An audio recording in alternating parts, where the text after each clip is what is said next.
suspicions about what was going on.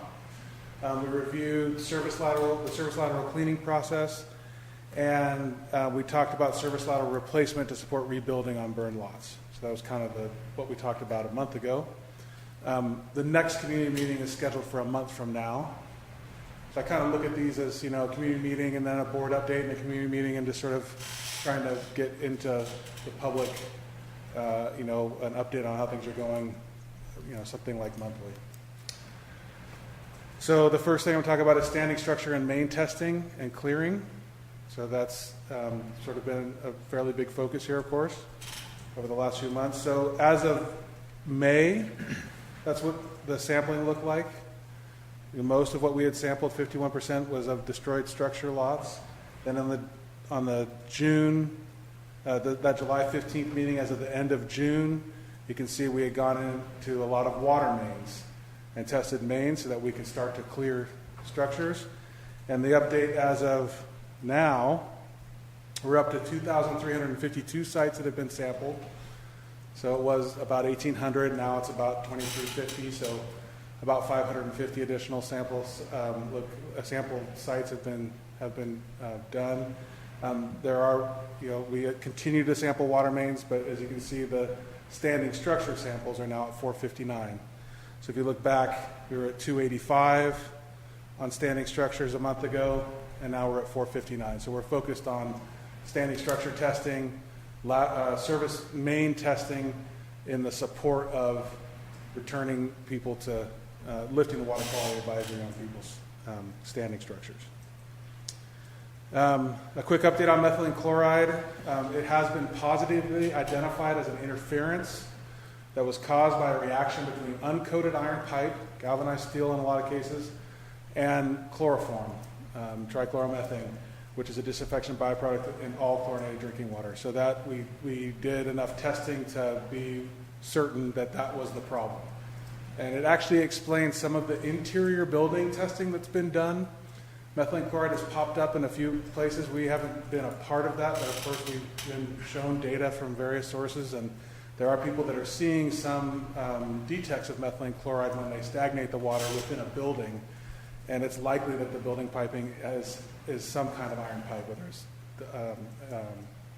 black steel pipe or galvanized steel pipe or something like that. So we are satisfied that that was the issue. We changed the sampling protocol to avoid long-term contact between the water that we're sampling and any galvanized steel pipe. Since then, almost no methylene chloride detects have happened. So that reinforces our confidence. We're, of course, now resampling the sites where we had a methylene chloride MCL violation and nothing else, because we believe that to have been a interference caused by the sample manifold, not an actual contamination of the service lateral. But because there was an MCL violation when we tested, we want to go back and retest. Looking at what the data shows, this is what the data showed in May. 96% of the standing structures had nothing over the MCL when tested. 96% of the water mains the same. And only 70% of the burn structure laterals had nothing over the MCL, and only 47% had non-detect. So that was, we talked about that data before. The data looked similar in June if you account for this methylene chloride issue. The data continues to look similar in July. Essentially, the standing structure service laterals are testing nothing over the MCL 96% of the time, non-detect 78% of the time. The mains are testing nothing over the MCL 98% of the time. But it's the burn structure service laterals where we're seeing 30% of the time we get a detection, something over the MCL, and 58% of the time we get a detection of a VOC that's fire related. So that 58% is an important number to remember. We'll talk about that a little bit later. That data has been consistent. That 488 sample locations is being looked at to see whether that's a statistically significant sample size relative to the 9,000 plus burned lots that are in the system. Initial indications are that is a very statistically significant sample size, and that damage rate which 58% of the time we're seeing a detection of a fire-related VOC can be reasonably projected to mean that that is what the whole system looks like. So,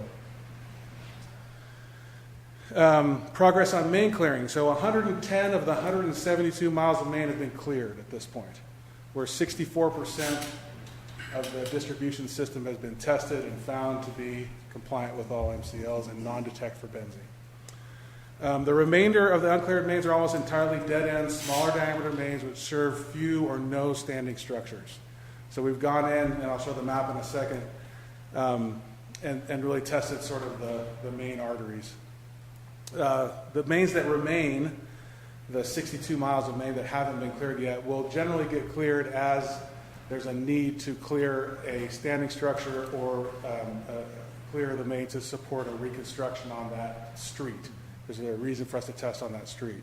But if you look at the map, you can see that really the major pipelines, the backbone of the system has been tested and cleared, which is really good in support of sending out letters of lifting the water quality advisory, which is our goal as we go through this process to test all the houses and try to lift the advisory. Yes, sir. Our standing structures, are you including the new homes? We'll talk about that in a minute. So right now the testing we're doing is on structures that were standing after the fire, not rebuilds. But we'll talk, we got a whole section about that. Thank you. So the progress on standing structure sampling, protocols are in place for sampling and clearing. Currently we're using both hose overs and customer requested outages for stagnation.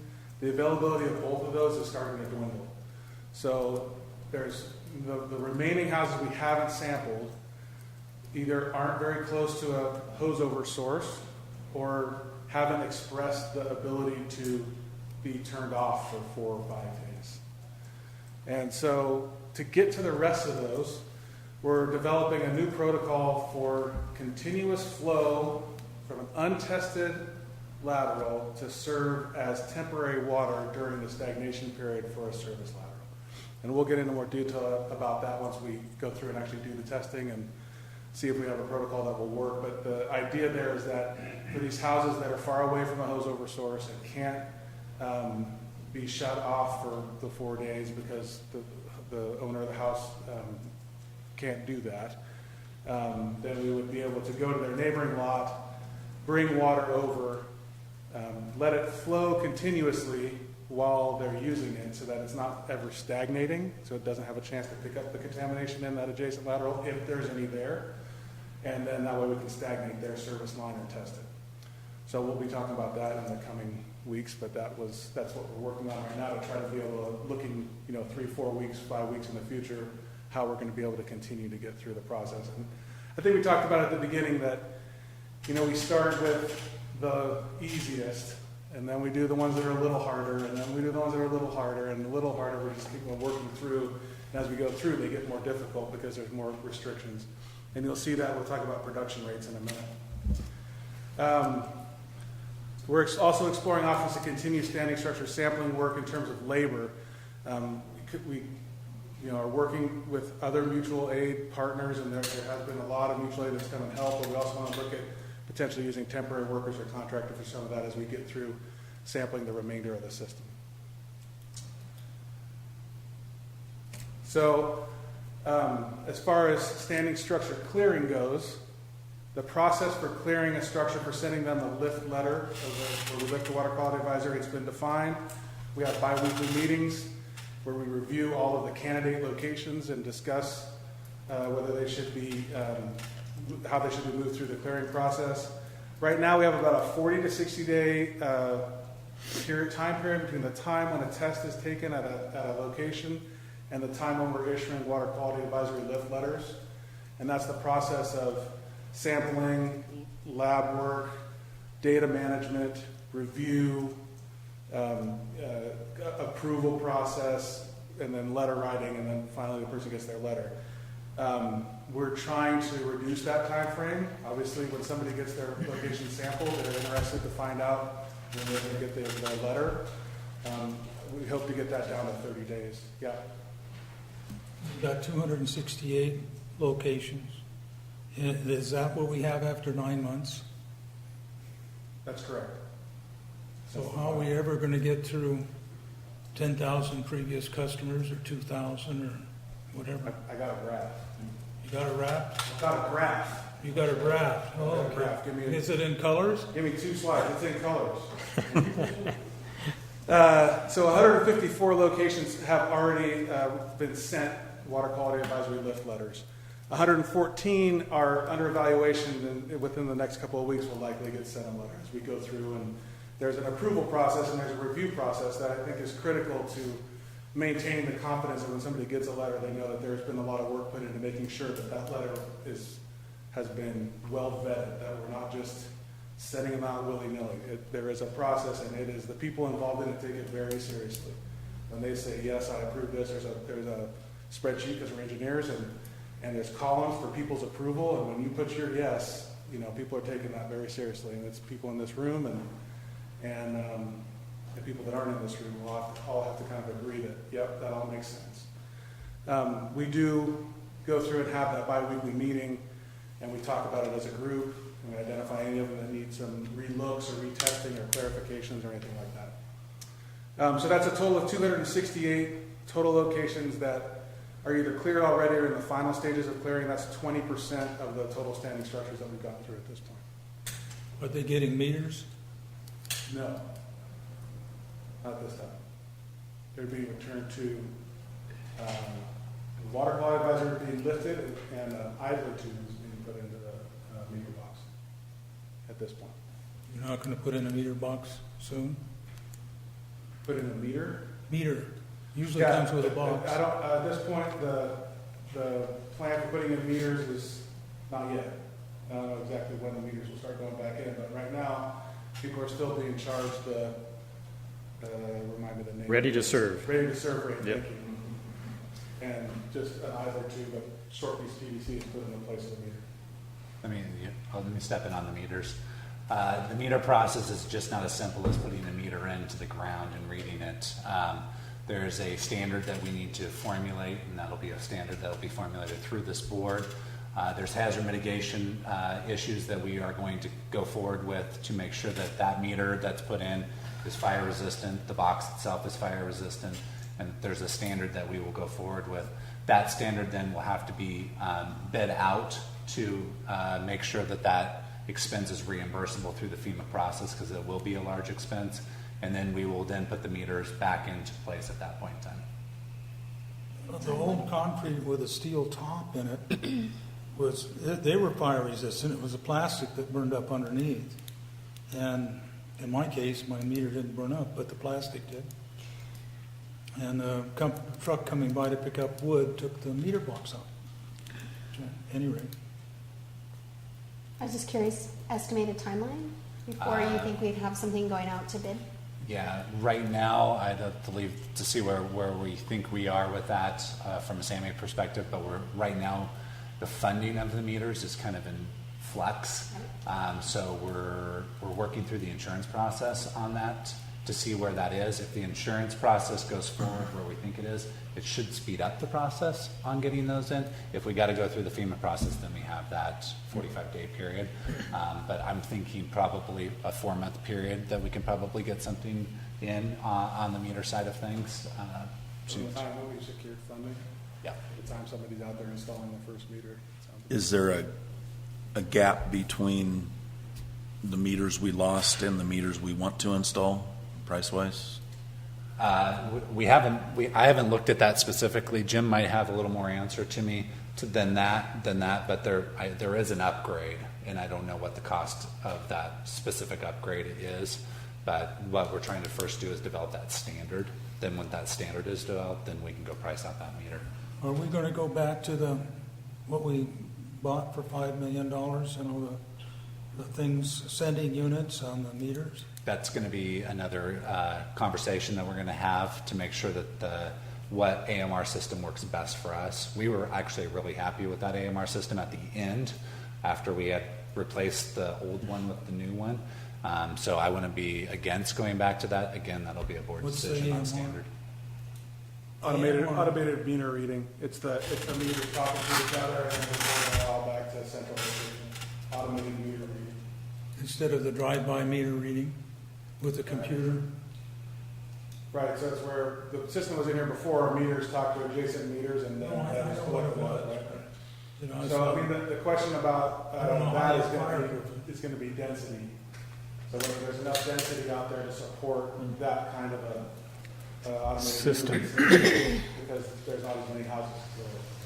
I would think Makes we might sense. go to the second thing, which we turned down, a real close vote by the board at that time. We actually tied for about an hour before it was broken. Because there was only 4 directors here at the time, like we are tonight. But we looked at the drive-by, and it's a lot cheaper to run and to install, so. Discussion. Thank you. For another meeting. All right. So looking a little bit at what the progress has been, this is a weekly summary of sampling starting from April. And the different colors represent different types of samples.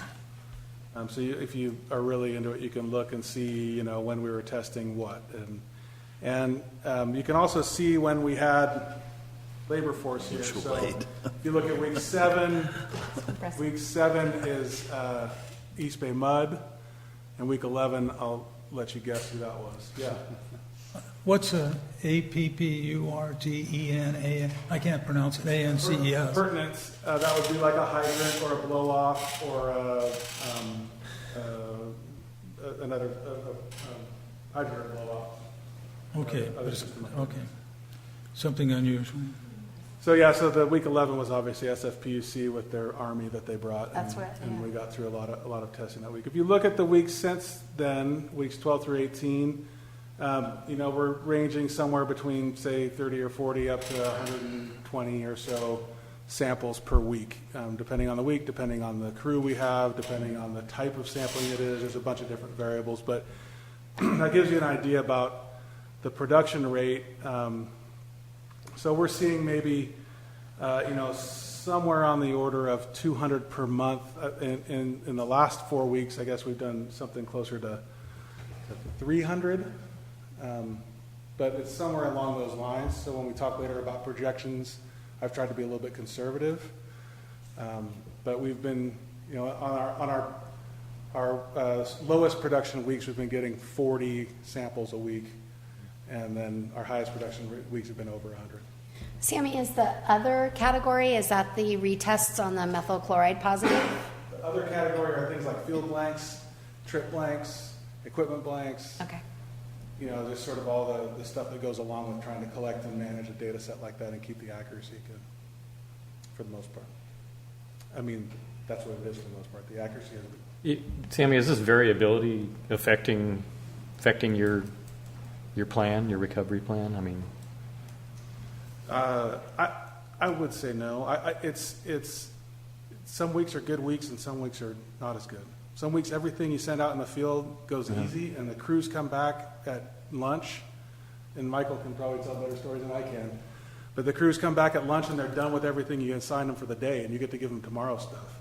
And other weeks they get back at 3:30, and you're wondering if they're in a ditch somewhere, and they only got a third of the way through their list because they ran into some big problems and they couldn't find things, and it just depends on the week. And we try to do as much reconnaissance as we can. We try to set everyone up for success as much as we can, but just some days, some weeks are better than others. okay. All right. Thank you. Fair assessment.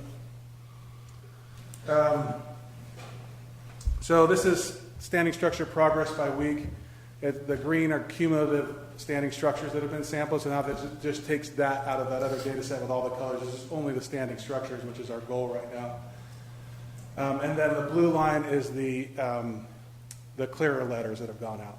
So you can see the blue line is kind of following the green bars, and that's that trailing there, that 5-week sort of time delay is what we're trying to compress down and try to get that blue line to move over and be a little bit closer to the green bars. So we look at that and we try to make a prediction about what kind of testing rate and clearance rate we can do. And I use 35 a week, which, like I said from before, that's conservative, right? We've had better weeks than that, but I use 35 a week, which is about 150 a month. And on that basis, we'll work our way through the 1,380 standing structures by February or March. That's where we're headed right now. If we get 100 per week, then obviously it's 3 times faster and we're done before Christmas, right? Which we would love to do, and we will do everything in our power to do, but that's the range of where we are. You realize what's happening. We're losing customers because we're not getting there. They're putting in their own, they're testing their own water and testing if it's good. They're plumbing it in, and they're putting in the charcoal filters and spending money they don't have for that. And we're losing customers. I think the report in here said 1,300 people have sent in notices that they're shutting off the water. They don't want PID's water service. So, where are they getting water from? I can answer that question. The 1,300 is complete disconnect service of, and most of, I would say 100% of those disconnects are people that lost their structure. We're talking about standing homes, 1,300 approximately to 1,500 standing structures that we're trying to clear the potability letter from that. Those people are putting in charcoal filters. There's a lot. There's some that have put in tanks and different alternative supplies. But our process is to methodically move through this so that when that letter and that advisory is lifted, we're 100% guaranteed that that water is good and clean to that customer. I don't argue So that. the person that's disconnecting is not a person of current service that doesn't have a standing structure. It's a person who has a burnt lot that has decided to no longer pay the readiness to serve charge on that. Last month I brought up the deal about how long is it going to take us to make it up, and we're just being told that you may have, 400 lines serviced by the end of the year that will have potable water, and you're able to give them a piece of paper saying that their water's 200. So there's 300 as of next week. There'll be what? There are 300 that are as of a week or so from now. Okay. But By the end of the year, I'd say we'll be, okay, I looked in here at our expenditures for water treatment, and it's like $30,000 a month, and to run samples, and it's 2 labs, I noticed. And I'll bring up the same argument I brought up before. Why can't we put in a lab that just tests for 2 benzene and other product chemicals, and we've got room in our yard or someplace to put in a small lab, and hire a lab technician and run the samples. And I understand it takes 3 months for them to be certified, but if we'd done it when you talked about it when you first came, having a mobile lab and all that went away, but how fast would the samples be processed against us using 2 labs that are costing us $30,000, $40,000 a month? I would think we could afford a lab and the personnel in it and take the time to get it certified to get that thing out of the way as far as a bottleneck. And that could certainly be looked at.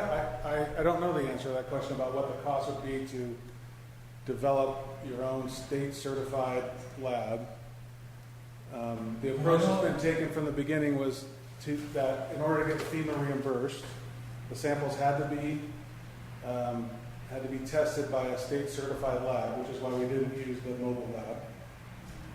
And so we used existing state-certified labs. I don't know what the lab certification process is and how long that takes.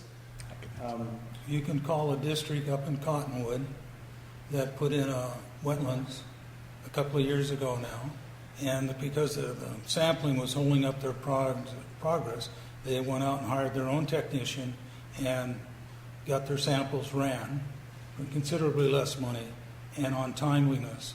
And so I know it can be done. I don't know whether it was okay for FEMA, but I really don't care much about FEMA. I care about getting our customers getting potable water as quickly as they can. And if this lab work, I've been told it takes 3 weeks or so for a lab sample to come through. I don't know. We need to do something about getting the bottleneck taken care of. And I think that's a possible thing to do, but we're not looking into it at all. We threw up our hands because we didn't. So I'll step in. We did look into it. We looked in it very early on. Lab certification takes, at the quickest, according to the Department of Drinking Water, 1 year, at the quickest. Normally it takes even longer than that. A spectrometer that to do this type of testing, which is just not normal testing, it's EPA, 543, some EPA method that is required by the Department of Drinking Water, and it must be a state certified lab. The spectrometer and all of the setup is over $300,000. So we did look into it. We've looked into the timing of it and all of the regulations associated with getting a state certified lab in-house, and it seemed to be very onerous, very expensive, and also the time commitment would be. Talk to the Cottonwood District? I've never talked to the Cottonwood District, but I did talk to the Department of Water Resources and the Drinking Water Source. About a Reading that worked with him on it. Yeah, so You could call them and find out. I could call them and ask them, but the people who certify the lab are the Department of Drinking Water. No, I understand, The other thing, sorry. but they somehow got it done and it worked. The other thing to remember is that we're using 3 labs simultaneously right now to get the pace that we're doing. And they're all, I'm going to say, at capacity with what we're giving in terms of getting the turnarounds that we're getting and all that. So there are, just in terms of personnel, probably 6 or 8 All or those 10 labs people. have samples coming from other customers, don't they? Understood. All customers that have different kind of water testing they need to have done. Different districts, individuals, and everything else. So I'm talking about one lab dedicated just to this district. And the way we're throwing money around, it doesn't sound like $250,000 worth of lab equipment would be a barrier for what we're doing here right now. We're throwing money all over the place that we don't have. It's just to me that we need to do something to get the samples faster, Sam. Sammy, correct me if I'm wrong, but there hasn't been any delays from these labs in the sample results. Is that correct? No. Okay. So there's a 2-week turnaround on sampling. Okay. So what I'm trying to say is that these labs have been handling this load, and we've given them a big load. And I understand what you're saying, Bill, but I disagree with you that we couldn't get a lab up and running in a timely fashion to do what we're doing right now. There's no way. And for the I went through the whole certification process, and you're right, it takes a year. It's a big deal. And then you've got all these QA, QC samples you're running every month to keep up with the requirement. What I'm asking, when I asked it a month ago, was get a hold of Cottonwood District, find out what they went through to be able to run their own samples. Okay. And I don't think it wasn't for these kind of volatile. Yeah, that's true. Something else that was required from the water board. You can certainly look into it. But at least look into it and find out. We can do that. I call. Sure. I assume you're talking about Pace, Tom Warnock, and Colin. Okay, thank you. That's all I'm asking. Thanks, Bill. Okay, so that's our projection as far as, sometime we feel very comfortable committing that by February, March, that we've moved through all of it. We think we can do better. We're going to try to do better. Reservoir B. So Reservoir B replacement update. Right now we're working with USDA on grant funding through a program that's a 60-40 cost share, 60 being the USDA funding, grant fund, and 40% being the local match. The idea here is that the 40% local match would be funded through the insurance proceeds, and that combining the insurance proceeds with the USDA grant, that we would have enough money to do the yard piping work and construct one of the 2.6 million gallon steel tanks that were planned for that site prior to the fire. We're also working through a hazard mitigation grant funding application with FEMA. And the idea behind that is through that hazard mitigation grant, after the first tank is constructed, then the second tank can be constructed using the hazard mitigation grant money. And we get to the replacement of that reservoir with both the steel tanks as planned for leveraging the insurance proceeds through the USDA grant and then the second FEMA hazard mitigation grant. We're trying to move those things forward so that this project could potentially get built in 2020. So we're going through both of those processes to try to get. Now, that's just the tanks. That's not the additional 40-inch line coming up Skyway. Correct, and it was The pipeline's gone and the pumps are gone out of it. just the two tanks, correct? Just 2 tanks on the existing main. Yes. Is any work being done about putting a pump station to move water up to the top of the district, to the tank up there? Meaning to Zone A, which is the top of the district. So it'd be a backup to pump station 2. No, it'd be, my understanding is that the water pressure up there is held by how much water you have in the tank at the top of A. And there was a pumping station closer to what the other one is. But we destroyed it, took it out of service, just, at any rate. And that's been 8 or 9 years ago, but it looks like it could actually be put in and get water up to A, because the other pumps aren't adequate to do that, for whatever reasons, because they don't go straight up, they go in a spaghetti arrangement. So I'd have to look in to understand that. My understanding right now is that pump station 2, which is what feeds tank A and feeds Zone A, is doing so adequately, if I understand. Well, with the reduced use, it probably is. Could be. How about we can certainly take a look at Okay, that. I'm asking them. I'll be doing this all night. I got all sorts of notes, so. Perfect.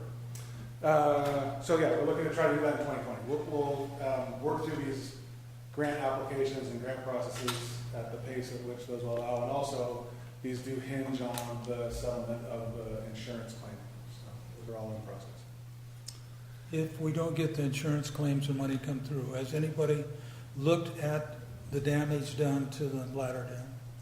The bladder There tank? was a damage assessment. I think it was assessed that the bladder was destroyed. Correct. In the bottom too, besides the top? The whole thing is destroyed. The bottom and the top. Bottom and top, okay. Okay, the last topic is service lateral replacement program update. So now we're talking about what we do in terms of replacing service laterals. The initial focus here was on the burned lots, but it's actually potentially broadened a bit now as well. So we are working with Aptum and Cal OES to agree on a damage description to form a basis for the FEMA claim for replacing these service laterals. The definition of damage is the focus of this discussion. And what we're asking for is for damage to be defined as any fire-related VOC detection in those service laterals. So again, we're back to that 58% that I talked about in the earlier graph. If damage can be defined that way, because that's more than half of the system, then we would pursue FEMA funding for the replacement of all service laterals in the system, both standing and burned. So it's kind of like if you have more than 50% damage, then it's sort of total. Right? Yeah. Isn't that sort of wasteful? You're going to replace, you've got 50% or 60% of the system, maybe approximately, burned structures to replace, and you're going to go ahead and replace another 40% that may be fine, may don't need replacement. I guess wasteful sort of subjective, but I can tell you that we did look at the cost to test and only replace damage versus the cost to just replace everything without testing. And it's cheaper if the damage rate is 58% to just replace everything without testing. So if that's the definition of wasteful as money, then it's cheaper to replace everything without testing than to go and find the ones that are damaged and only replace them. How long does it take you to replace all of them versus 40% of it being left alone?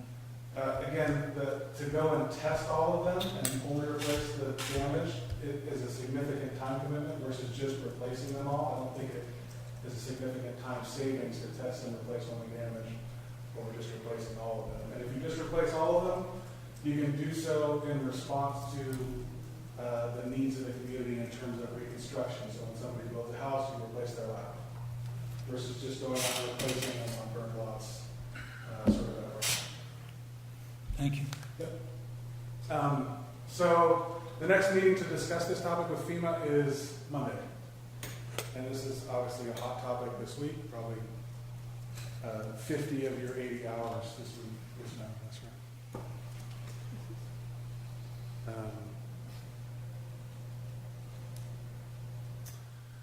So while we're looking at where the funding is going to come from for this, we also have to look at how it's going to get done to replace service laterals. So we've got an RFP under development that is the next agenda item, or just a little bit down the agenda for informational item for the board, to hire a contractor to replace service laterals to burn lots. Working concurrently with PID staff. PID staff will address some of the more critical locations in terms of time needs, and then this is sort of short-term force augmentation to PID, because there's a fairly big backlog of building permit applications that are in that need new service laterals. In the long run, conceptually here, we're thinking that PID staff will perform this work of installing new service laterals. So this isn't sort of a long-term plan to have a contractor do this work, but in the short run, because of the backlog, we feel that it's necessary to get somebody in with additional forces to be able to get caught up with where people are with their rebuilds. There's a draft RFP and cost estimate in your board packet, and we'll discuss it a little bit. So supporting rebuilding, our thought is that we'll have this contractor replace 250 to 300 service laterals, somewhere in that range. And that's what that RFP right now is written around. So the program would be a unit price reimbursement type program for the contractors. So based on the footage of pipe they put in, they get a certain amount per foot, and based on the amount of trench they dig, or based on the amount of paving they have to replace. And so there'd be an inspector out there tracking all that stuff and paying them all those units. So we have to define for this contractor about how much is the total, so that when they put their bid in, they know, am I doing thousands and thousands of feet, or am I doing hundreds, or how much is the total, so that we can have an accurate bid.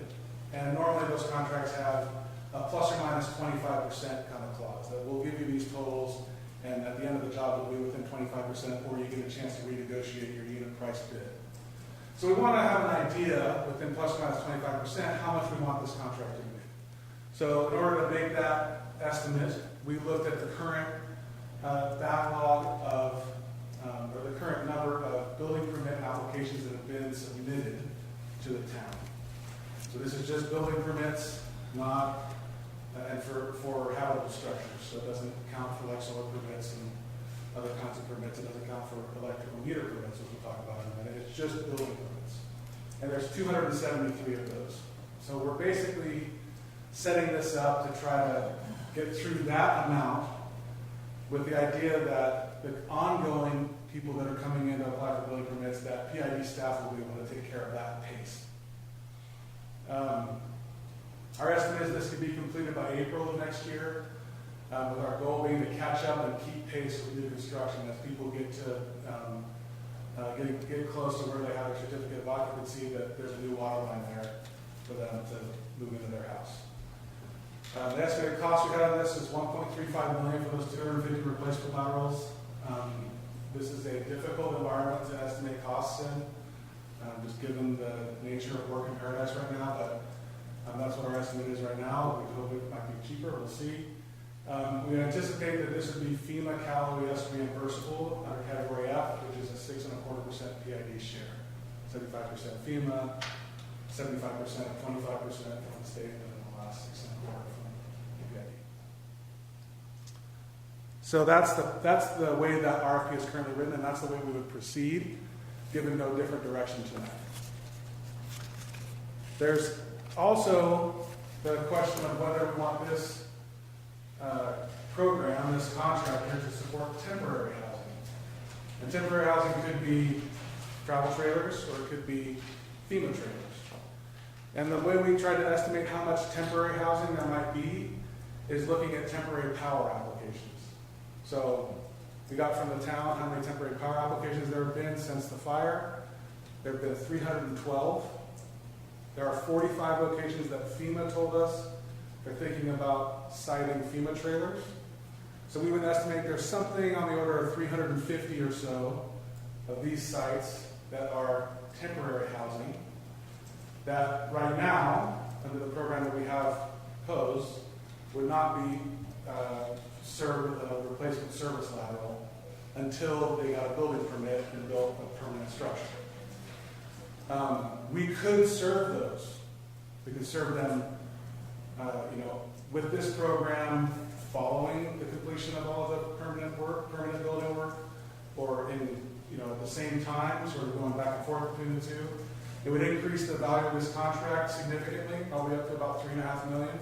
It would extend the schedule somewhat until maybe September of next year.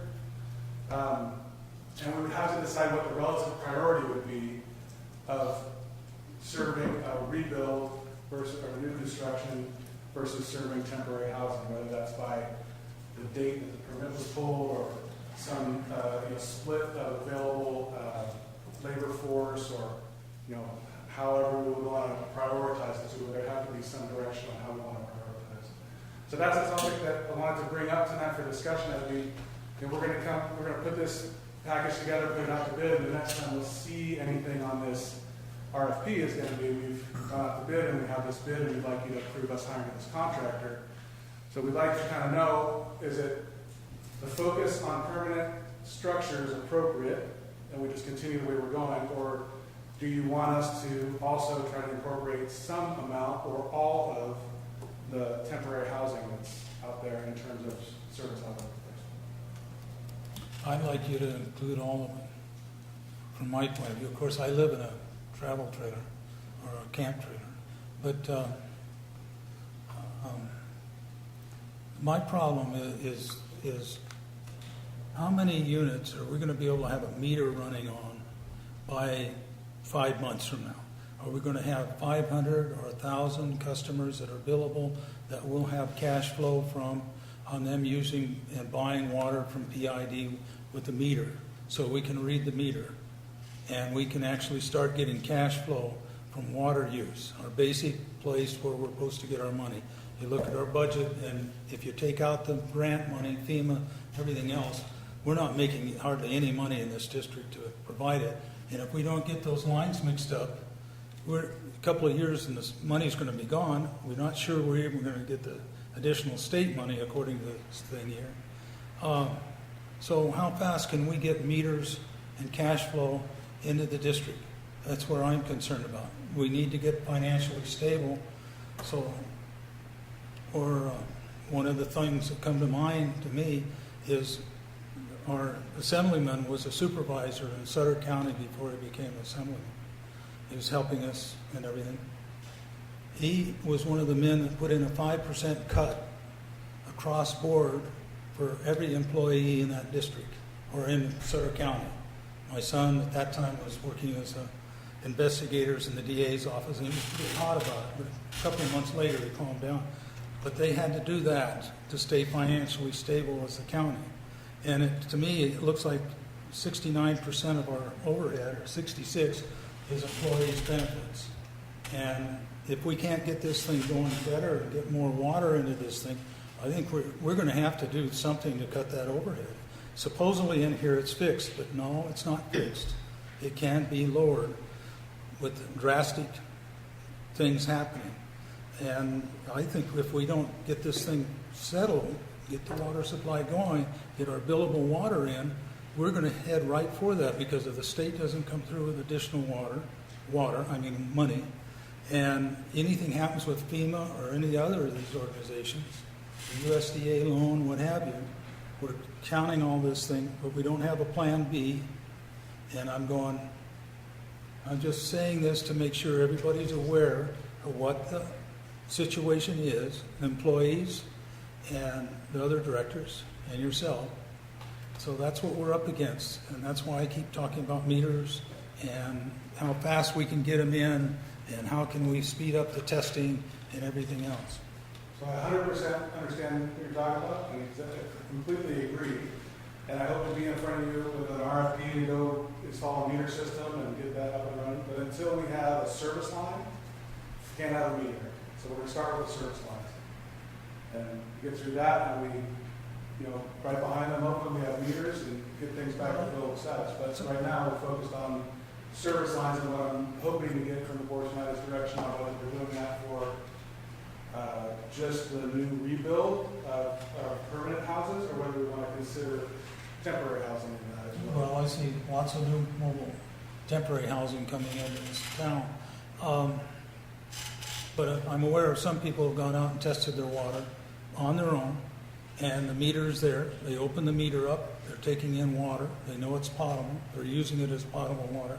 They're not saying anything to the district. The district hasn't asked people to share their water tests, and so they're just going and doing it. And I'm going, okay. Not gonna happen. So, can we just come back to the agendized item? Because I feel like we need to stay to the agenda. Yes. Thank you. So that's the question that I posed is what we put in front of you. So with what you're talking about here, the second half that you're talking about, does that still fall within the same category F for reimbursement? Yeah. That's the first half. It does. My opinion would be to include it all, because all we'd be doing is creating the exact same problem we're at now. We've got to get over that hump so that our current staff can maintain, the normal rate of requests. And if we don't include it all, we're just creating another mountain that we can't get over. So it would I would be my agree. opinion to include it all. I would agree with Director Hansen. I think we create a second tier that we just want to avoid. And I agree with Director Kellogg that there are a tremendous amount of people coming back that are motivated to come back, that are living in their RVs if you drive around town. And we need to support those individuals in getting back up on this ridge so we are economically sound in the future. So I think we go for the whole thing. Okay. As far as prioritization goes, our general recommendation would be to try to do everything as quickly as possible, obviously. But if there's a rebuild that is nearing certificate of occupancy, that takes priority. Yeah, absolutely. Absolutely. Ahead of a temporary housing. That generally meet the board's expectation. It's really tough to prioritize. I mean, Jim and the staff have been dealing with that all the way through, because everybody has an idea of how theirs should be prioritized, and it's very, very difficult to do. But I think the certificate takes precedent over everything. Okay. Yeah, obviously there's a lot more to the prioritization, and there'll be an algorithm, and there'll be meetings, and there'll be a whole lot of lists and figuring out stuff. But I just want to get a general idea of the sort of policy direction, and then we can deal with the mechanics and sort out how to do that. And The sooner these service laterals go in, the sooner and if it corresponds with getting the meters worked out, I mean, it could all happen at once. Sammy, are you going to add this kind of language to their RFP that, we might go into the temporary housing? So the RFP is going to tell the contractor, we want you to do this many feet of service Guys, lateral. I'm sorry, but isn't this a separate agenda item a little Yeah. later? in the Oh, evening? yeah, It that's is. true. We So need to it's- stop. I know it's more efficient for you to roll to it, but just in case people were going to tune in later, can we? I wait was just till- going to say, Emily is cringing over there. I am. She's like, we need to finish the one agenda item. Thank you. Any other questions? That's my Thanks, Sammy. Sammy, once again, you've done a great job. We're very appreciative. Any comments from public questions? I guess not. Okay, thank you. All right. Okay, now we're on to item number 5, PID staff and a facility report. That's Kevin. And Jim's here too to answer some questions. So the manager's report and staff report are kind of combined together. I do apologize. Some of my bullet points did not get updated and cleared over. So I'm going to verbally update some of those. The other ones are updated. So water rights. Water rights are going to become an issue with some of our projects that we're looking at going forward as the Intertie project that we've talked about. So we've been talking with the county and with Cal Water and form a regionalization type of project to intertie Our system with Cal Water system, which would be serving Cal Water, but it would not be, Cal Water would not be our customer. The county would be our customer. And the Vina Subbasin actually would be the customer that we were trying to feed that down to. Our water rights right now have a place of use that's established within our district. So our water is really not allowed to be used outside of the district under our water rights. We'll have to get a petition and a change of use, place of use, to include that as a place of use for our water rights. So down the valley into Chico to allow us to use that. So we'll be working through that simultaneous as we work through the Intertie project with the county. Several years ago, we looked at this, putting a pipeline to Chico, and it does need pumps. And a project at that time was suggested that water goes down and maybe we pump water back up and so forth. But if you drive down Skyway, you're soon going to realize that there's places where you're going to have to pump the water. It's not going to gravity flow all the way down. The other thing about it is, like the water rights, we can't sell them out that way. And the article that I got around here somewhere, here it is, since you brought it up. County considering project to send treated water from Paradise to Chico. And then it says raw water in here too. But it's not, if you do, it was estimated at that time a $20 million project. And if you do a return on investment, depending on the size of the pipe, how many gallons of water you're going to sell, it'd be all right. Except then we had 2 years of drought. And in 2 years of drought, we might have been able to still do that, but it was a big might. And everybody in the district conserved and everything else. We've had a real wet winter. The lake's full. It's spilled. It's only about a foot down right now from spilling. But that's so unusual. The winter we had wasn't so much the total, it was just the frequency of it. I know because my farmer customers couldn't plant, everything was so wet. But they're talking about an in-depth feasibility study of the project next week in September. Now, I tried to talk to Paul Gosselin about it, and I haven't met up to him. And the supervisor has told me that he'll make an appointment, he'll get a hold of me, and I'll sit down and talk to him about it. Because I want to make sure they understand, and what I'm doing now is talking to the customers, which are the owners of this district, and the board. So I don't think it's about a good long-term thing for the district. I think it's a boondoggle, and considering what we have as resources. I asked people in the last few weeks, how soon do they think Paradise is going to recover? And I've had answers like 2.5 years to 10 years. And how are we going to get new customers? And I talked to one guy the other day, he's building 30 new houses up here, his firm is. That it's going on, the building's going on. You see more trailers and everything on lots. I talked to other people that are buying their neighbors' lots and so forth. So we're going to have demand for our water up here. If we pipe this stuff to Chico and we run into a drought, and keep in mind, he's talking about one customer down there, Cal Water, and that's it. There are no other customers to take the water out of the pipe. And then on top of that, years ago in the Butte County RCD, we were trying to help Llano Seco Rancho and M&T own the Comanche Creek. Comanche Creek is diverted out of the Butte Creek, and it goes through town, and people use it for recreation and everything else because it's not lined and it goes down. Turns out that Llano Seco has some old redwood pipes that are leaking into a slough. Now, there's no reason you couldn't take some of this money you're talking about from putting a pipe into Chico from Paradise and have them put as an investment into go to Llano Seco and M&T and talk about water loss and see if you can't buy water from them to use to recharge ground down there.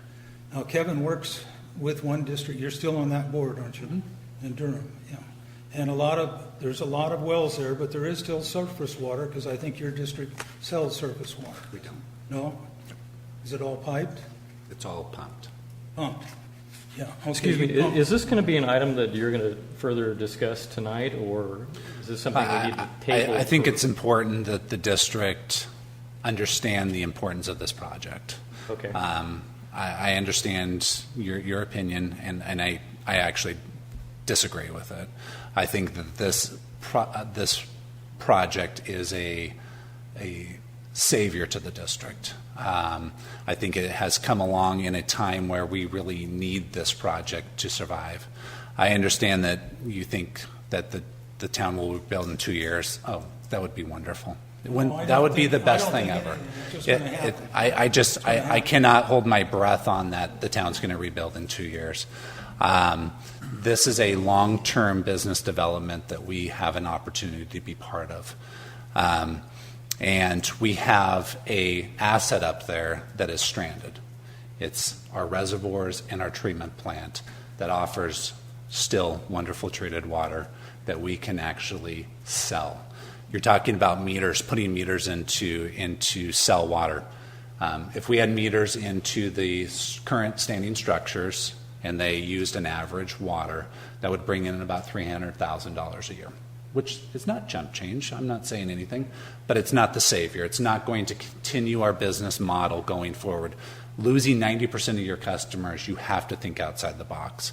This is a way that we can think outside the box. This is a time where we can make a regional plan to solve groundwater issues in the valley by solving our financial issues up in the hill. There is a contingency plan on that. The water would be 100% dedicated to Paradise. The additional storage then would be available to the valley. When Paradise does come back, one thing is they're going to come back more water efficient. The houses are not going to use the water like they did in the past. But even if they do, we have a contingency plan for that. The county has table A water that is available to be able to transfer into our system and then be able to use to transfer down into Chico Where would we get the water? through the Hendricks Canal. From PG&E? No, through the county. We need a feasibility study to show how this project will work and to see the effects of it and the revenue that could be generated from it. We're already reaching out to USDA, to EDA, to hazard mitigation to look at funding for this. So the funding would come from a grant of some sort or some other agency out there that would grant fund that. We're working with PG&E as a partner that they might be able to actually help us put the pipe into the ground. The project right now has the pipe water just flowing downhill.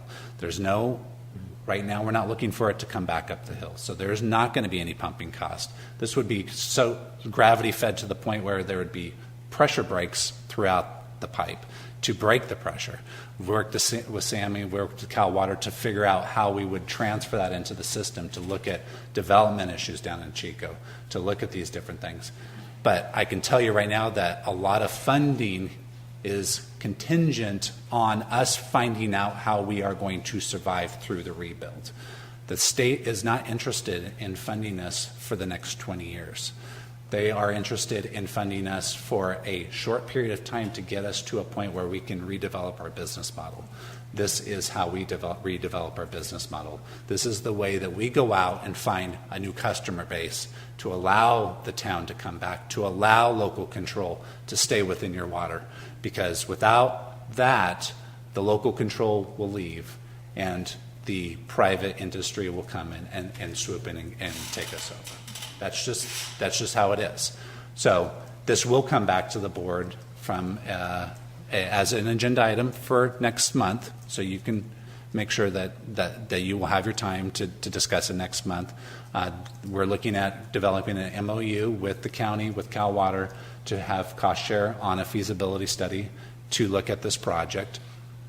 And right now, there is a lot of meetings with not only ourselves, but with other stakeholders, including Chico, Vina Subbasin, Cal Water, legislators from Sacramento, legislators from the United States, Congress, that are looking at this project and trying to support this project. And so I feel like it's a project that I hope the board can support, because without the board's support, then we're going to have to really look and scrape and find other areas to survive. Or is going to be a return on investment? And a feasibility study will give you a return on investment calculation. This truly is one of the few projects we will ever do that actually has a return on investment, because you will be generating revenue off a project that you're completing. Most of our projects have no return on investment. They have pipes in the ground. They have hydrants that you're putting in for fire protection. The return on investment is public safety, is more flow, is having there's no revenue basis to that. Yeah. This actually has a revenue basis to it of an I disagree, but go ahead. You know, the meters Next and month? selling water has a return on investment. So I think it's an important project that we continue moving forward. I will be part of it. I will continue moving this project forward, and there will be an MOU in the next month. The process water recycle project, we're still working through that. We still have an NPDES permit that we still got to get completed. We need to kind of look back at that and see where it is and see where our extensions are. And the regional board has been pretty good with us, but Sammy was actually on that project himself, so we'll have to pick that one. I had a short conversation with the regional board about that, and they said it's not our priority. Yeah, BRES design project, you got a pretty good flavor for that right now. Spillway investigation, we are working through that with Gentera, our consultant. They're actually going to come out on site and do some site investigation on the spillway, looking at it. We're working through the Division of Safety of Dams so that we can have some type of process through the winter to make sure that we're looking at the spillway, that there's more eyes on the flows going through, and basically higher monitoring of that. We're hoping not to have to do any construction through this process at this year, that we can push that over to the next year to look and see where our funding is at that point, so we're not having to throw money at that spillway project this year. The Division of Safety of Dams has been pretty good on that. Recovery plan update. San Francisco Water, we saw that big spike that Sammy had there with the sampling. The one thing I wanted to point out, though, is that there is a bottleneck in there, and you know, Bill's right in that the bottleneck is the labs, but it is part of the process. So you can take 500 samples in a week, but you're still going to have a lag of that results coming out. So even that San Francisco, it took us about a month to get through that whole sampling. So there is some type of process where it doesn't matter how much labor you have on the ground, you're still going to have a delay in results. And so that's where we've kind of narrowed that down, so that, and the methylene chloride came out of that too. So we had quite a bit of samples that had that methylene chloride that we caught later on that we kind of had to go back. So we kind of found a sweet spot with that 6 to 8 man crew that we were pushing out there for the sampling protocol that seems to actually kind of move things forward as quickly with the results coming in as a big crew going out there and gathering a whole bunch of samples all at once. So you've gotten pretty much the update on the recovery. PID staff has been doing a ton of flow tests. Jim's got a real good criteria and a process for that at this point to get through those flow tests. We have a lot of customers that want a lot of things right now from us, and we're doing our best to get through those. We feel like we're going to catch up on the interim water service in the next 3 weeks. We've hired 6 additional workforce out there. They got trained up last week, and now they're out there putting in interim water service on those customers that have been waiting for that period of time. So we're catching up with that, and we're doing an outstanding job on that. And then we've had quite a few main repairs, leaks, things that have gone haywire. As trees come down, it means we have more work to do because trees seem to tear up our lines quite a bit. And so we're trying to stay focused on that. And then USA requests, we're working actually with PG&E to help fund the USA contractor to come in and do the USA requests for us. So to go out and hire a contractor, they would be in charge of doing all the USAing for all of our projects, including the PG&E Underground. The PG&E Underground is creating quite a bit of USA requests coming forward that our staff is just having a real hard time keeping up with. You mentioned backflow devices. Yep. Okay. In installation and maintenance of your backflow assembly, it's in the big book that regulates our activities in the district. On the back page, it says approved assemblies. Partial list of backflow prevention assemblies, sizes 3/4 to 2 inches. And, Watts 009 M2 QT, Wilkins 975 XL, Febco 825Y, Ames 4000B. Paradise Irrigation District does not endorse any specific backflow assembly nor any particular manufacturer of such an assembly. And I'm going, okay, I went in and put my down payment on a backflow device and was told it was 6 weeks out. And Jim on the phone told me that he was going to put 3 men to work up here assembling the backflow devices to try to catch up with the backflow. And one of the things, those are all manufacturers in this state or somewhere around that make backflow devices. I don't know what they cost. I don't know anything about it. But here's the old rules for the district to look into.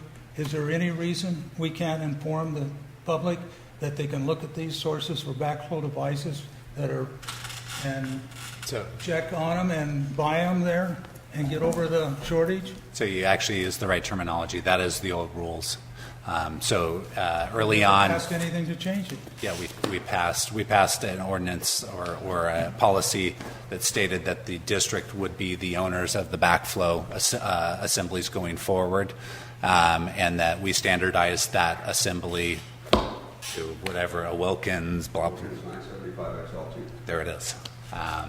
And Is so. there any of these manufacturers, Jim, that would have the same sort of backflow device that you're making? No, we chose the Wilkins because of its durability, its longevity, its functionality, and its repair costs are generally considerably lower, much easier to maintain than most of the other. Well, they devices. list a Wilkins in there, or Wilkins backflow device. Wilkins 975 XL2, lead-free, and we're not using 3/4 inch devices anymore. It's minimum 1 inch. Has been for quite some time, and so our new policy kept up to date with really what we're doing and what we need to do going forward. Well, they say 3/4 to 2 inch on this thing. The old They're policy saying that's old. used 3/4. We were able to do that in the old Okay, policy. well, if they have an inch backflow device, is there any reason that a customer can't call them and get a price on it and have it installed? Yes. Yeah, because that's not our policy. Our new policy is that we will use the Wilkins 9 whatever, and that we are then the owners of that backflow assembly after installation. That's the new policy that the board People have adopted. already put in their own backflow devices. Right. So, Okay, they've already gone out and bought them. we're still in talks with the county and trying to come to some conclusion on the Kunkel Reservoir, Miocene Canal. We're hoping that it's a tough situation for those individuals down there. We're trying to be some type of solution, long term and short term. We're still part of the conversation with that. Staffing updates. So again, we advertised for the 5. We didn't get them. We actually hired 6 new crew utility workers, and we've hired an accounting technician internally. We also have 4 individuals from the Workforce Alliance. Is it 4? We're down to 3 now, actually. Oh, we're down to 3. We're gaining 2, though. So So we're down to 3, but we're gaining 2. We actually hired 2 of the Workforce Alliance individuals that came to work for us early on as permanent workers. So, yeah, it's That's a the real. full intention. That's right. Legislative budget requests. So I do have information on that we have received a letter from the governor's office that they have agreed to backfill our first year for $7.3 million, and they have agreed to backfill our second year for $7.3 million. There is contingencies on it that we are working through with our legal firm, Manassian, to work through those to make sure that we can agree to the contingencies on those. But it is a very encouraging sign that the legislator has pulled through and even overmet our expectations. FEMA Cal OES, Sammy's correct. That's been really our focus on the last 2 weeks, about trying to formulate our requests from Cal OES and FEMA to make sure that the district is getting the maximum amount of money from FEMA and Cal OES. And that is a difficult and strenuous process, but it's worth it at the end because this district deserves every penny that they need for replacement of the system. We're going through a damage description modeling right now to show what the damage is to the service lines and to the full system itself, and putting together that, and then we're going to put together a cost estimate, and we're meeting with Cal OES and FEMA Region 9 Deputy Director on Monday to go over those findings and to continue moving forward with that request. We do have our new consultants on board, which I'm very happy. Nicole and Jennifer from Aptum are here to support us through that request, and they've been great moving forward, and they're going to be a great resource as we start the process of battling FEMA for our monies. And we mean that with all due respect. Working with our partner at the federal level. So at that, I'll answer any questions. Any more questions, Bill? No, later on I'll have a question when we get into some other things we're covering. I'll ask them. Okay. No, I talked enough for a while. Thanks, Kevin. Okay, we'll move on to Treasurer's Report, and that's Ross. Public. Oh, I'm sorry. Go ahead. Yeah, sorry. Yes, spillway at Magalia Dam. This is an issue that has been addressed over a number of years. And at the meeting hosted by Doug LaMalfa at the Elks last week, I brought this up again because the legislators seem to like hearing this over and over again. Reminding you that when Supervisor Yamaguchi was elected, he had 3 infrastructure projects. One was to change Suicide Point to Lookout Point. He was successful. The other one was to be able to get Skyway paved all the way up to Butte Meadows as part of improving an evacuation route. And the third one was to get Magalia Dam into 4 lanes. Because right now, a flat tire, an accident, and another dead deer is a traffic jam there that is intolerable. So the alternative was to change it to 4 lanes. Leave the 2 that are existing and build a new dam behind that, physically separated, that would be higher than that, maybe 10 or 20 feet. That gives you much more dam storage area for water and takes the dam safety people off of the back of PID to figure out what to do about this unsafe seismic failure, future loss, whatever it is. The thing of it is that all of that was well accepted, but each of the people that talked about that said PID was not in favor of that. The issue here is not whether PID is in favor of it. It should be the community knowing that between the town of Paradise and Butte County, this is a necessity to move forward with what we can do, not only with water storage, but with safety, with evacuation routes. And the additional water could be plumbed strictly into the fire hydrants. Sure, it's going to cost money. But then the fire department would not run out of water when we have our next major fire. Having a single system like we do now means they can't fight a fire. It happened in 2008. FEMA recommended tech sheet number 17 in there after the 2008 fires was we need a continuous and reliable water source for fire suppression. 10 years go by, we didn't do anything about it. We ran out of water again last year. So if we're not looking forward to how we can comply with some of these things that make sense to us, the people, make it safer for us when we have to evacuate, give us a continuous flow of traffic across the Magalia Dam, even if there is a dead animal in one direction, et cetera, et cetera, et cetera. All of those pluses come together, and still to this day, Supervisor Yamaguchi thinks that's his biggest failure. He couldn't get that done. It would have made the biggest difference of all the projects he talked about. Yes, sir. You can pick up the dead deer and throw it off the side. You know, I'm sure it happens one way or another. When somebody in the traffic gets frustrated, they don't wait for animal control. It just gets whatever. But it's not my experience. My experience is that somebody needs to carry this ball forward. And I don't want to hear people repeat that many years ago PID was not in favor of this. Thank you for your time.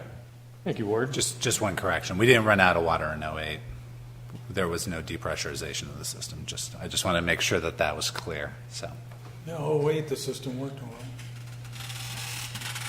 We might have had lower pressure, but we didn't lose pressure. We were producing a lot of water, I can tell you that. Yeah. No way, Right. it took 2 or 3 days to get to us. This other one, no. All right. Thank you, Ward. Okay, Ross, I think now you're up. All right.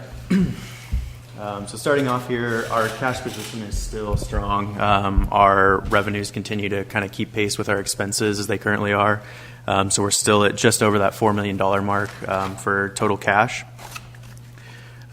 Debt service, we haven't incurred any debt service payments so far this year in the first month. Our first payment is due October 1st, and that will be $299,000.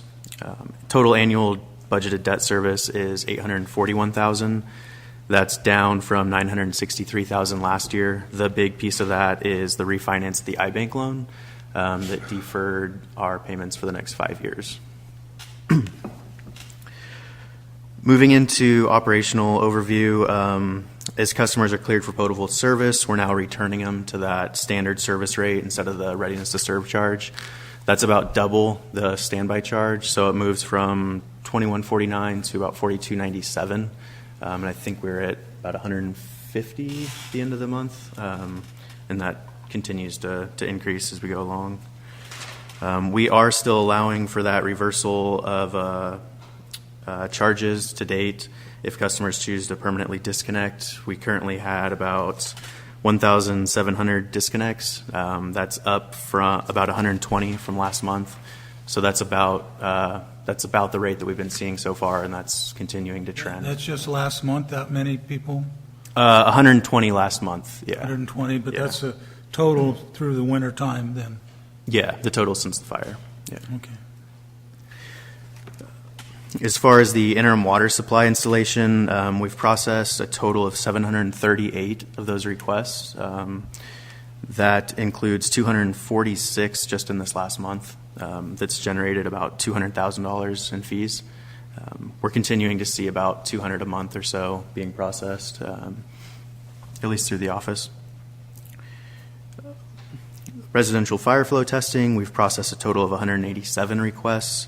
About 49 of those have been in the last month in July, and we've seen about $6,900 in related fees for that. Has there been any budgeting on this $7.3 million coming? Yes, that's included in the budget. But I mean, where is the money going, actually? The money is actually for operational expenses to continue the district solvent through the process of redeveloping our business plan and figuring out a way to continue business going forward without the customer base that we had pre-fire. Okay, thank you. So moving to item 4 here, we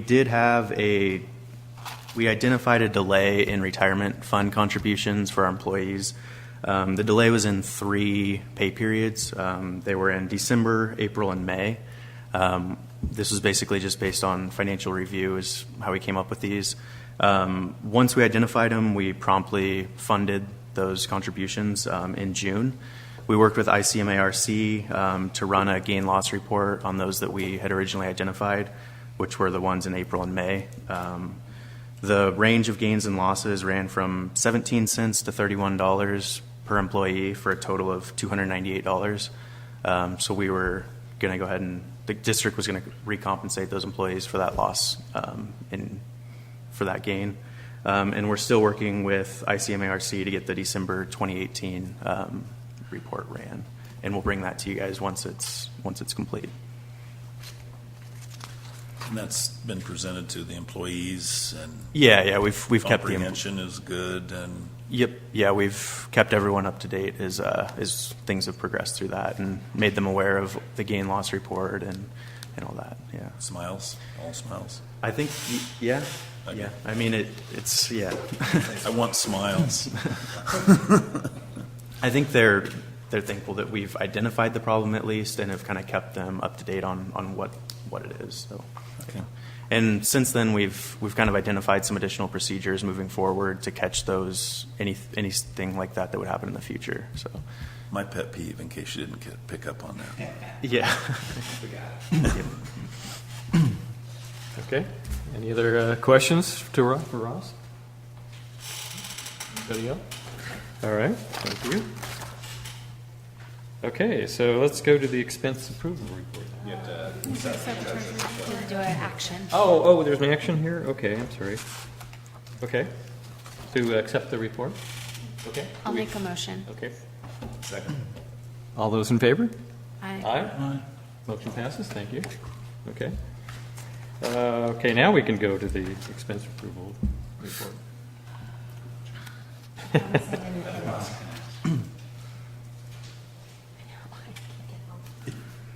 21? Yeah. I've moved away from the box, so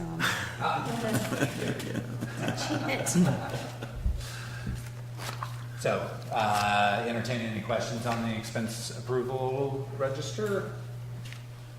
I had several, but we've already answered some of them. I'm just looking to see if there's something else. Oh, attorney fees for this month, or the last July, is $34,000, which is, I think it's a new record, actually. That's actually 2 months worth of 2 legal months, fees. though. Yeah. 2 months. 2 months. Well, I had to get my, I know. give you a chance to talk here, you know, in defense of my comment.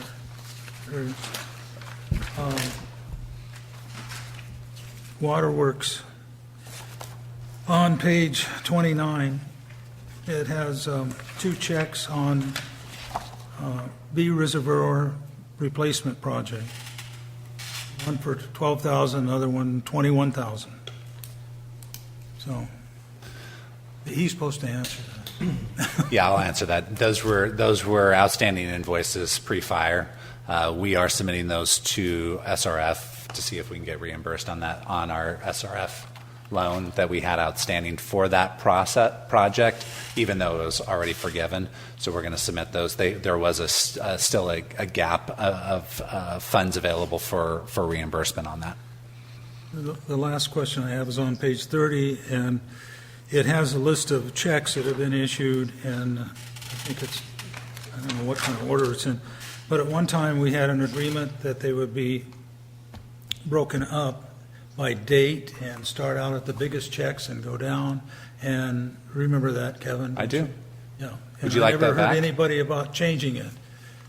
We can put it back in there. It's just Yeah, that'd be nice if you would. okay. We can do that. I'll let Ross know what that Okay, sheet thank you. looks like. All right. Any other comments? No, I make a motion to approve.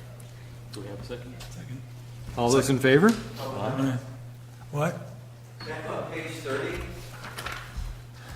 all the way at the bottom, does that say miscellaneous supplies? Oh, yeah, that one, thank you. Lord, $400,000? I forgot about What, that. rubber I had bands, circled paper clips, these. etc. is $400,000? They're expensive now. I don't think that should be miscellaneous, and I think it should be spelled out. Well, that's why I was asking about the itemized lists. So what that is that's all our fire-related expenditures. It's classified that way in our GL. That's why it shows up that way. But that's all our stuff related to the recovery process. It's a holding account, so that we hold it in there, so we classify it there, so we're not mucking up our register from a operational standpoint. So it's a holding account, so that we can take that and then submit that for reimbursement to FEMA. So it's an easy way for us to track all fire-related expenses. It's not paper clips. Those are office supplies, Ward. Good catch. Thanks, Ward. Just to let you know, too, on the attorney, we are using not just Emily and the Manassian firm. We're using Dustin for our legislative ask, and we're using Tony Soros from our insurance claim and helping us get through the insurance claim. So we're actually using 3 attorneys in the Manassian right now. All right. Thank you very much. We had a motion, did we have a vote? We did have a Yeah, a motion to accept the calendar, or the check register or something. Somebody make a motion for that?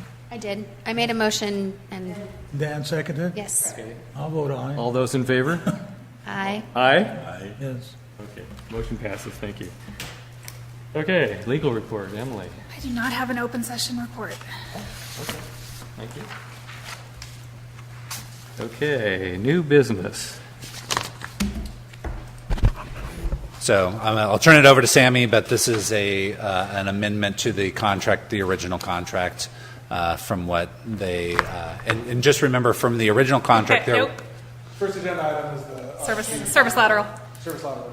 Right. We'll get to that other one. And those are really So I've getting in already the talked way about tonight. this during the update and was kindly reminded that this was also a separate agenda item. No worries.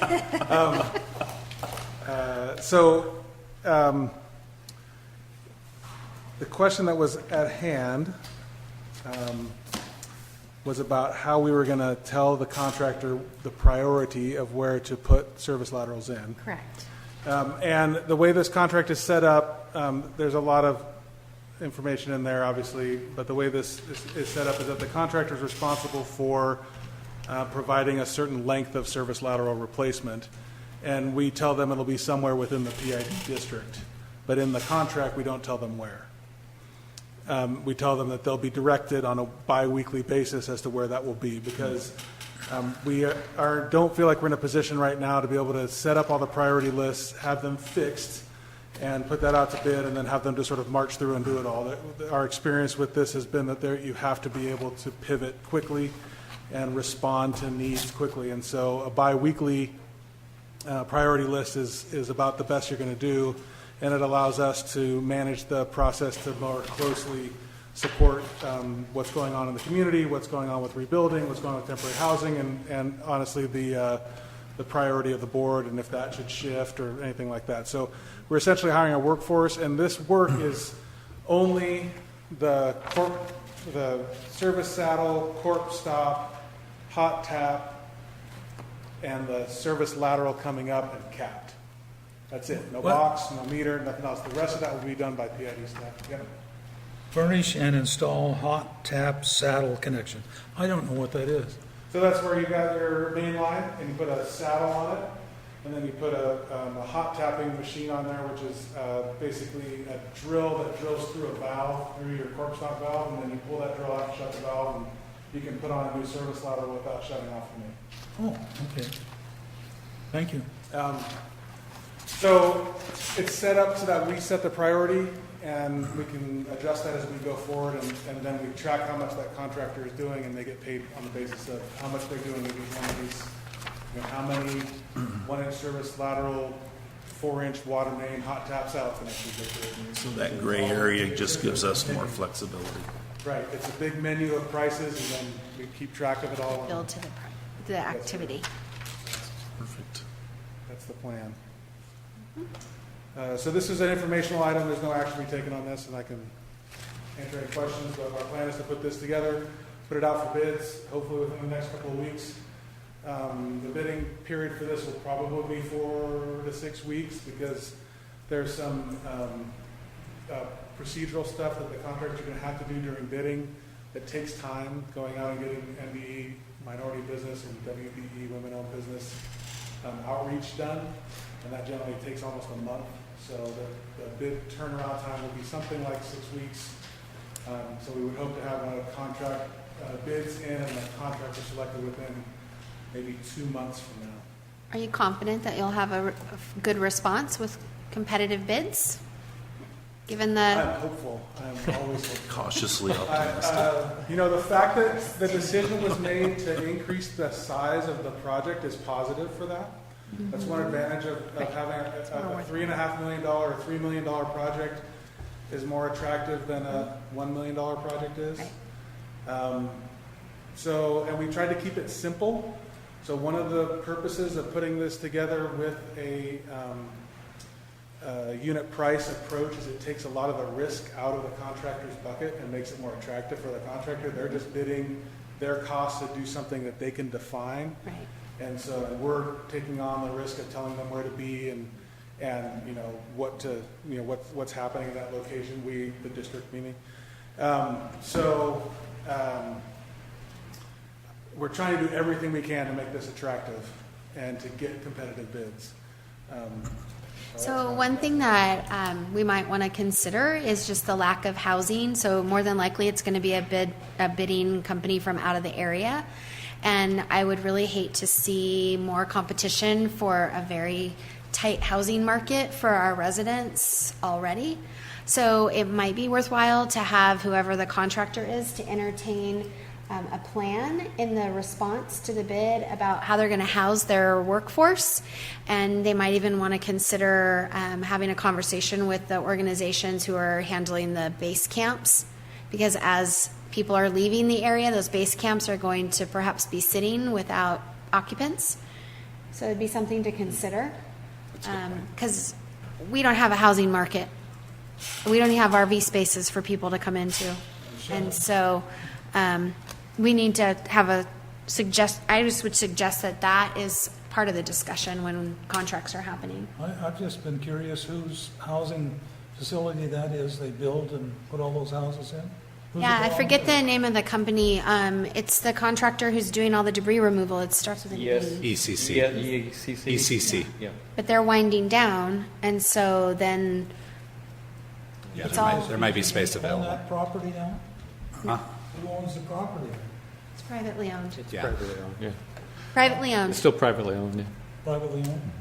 So that would be my 2 cents. I just think we need to be looking holistically at the impacts of people coming in. That Yeah, they I need to think have a it's plan. Perfectly reasonable to require them to submit a housing plan with their bid and tell us what their plan is. And then we It can doesn't have to use be that as super. part of the It just assessment. they just need to be reasonable and that they've given it some thought. Yeah. That they can't just pull up with 20 trailers and think they're going to find some place and then boot out potentially survivors who are struggling to find places to put their own RVs.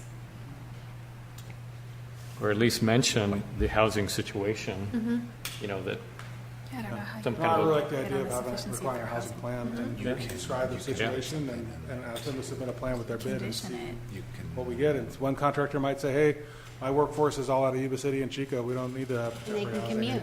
Another contractor might say, well, I made a deal with this, place and I've got this, or it forces them to think about it during bid, say something.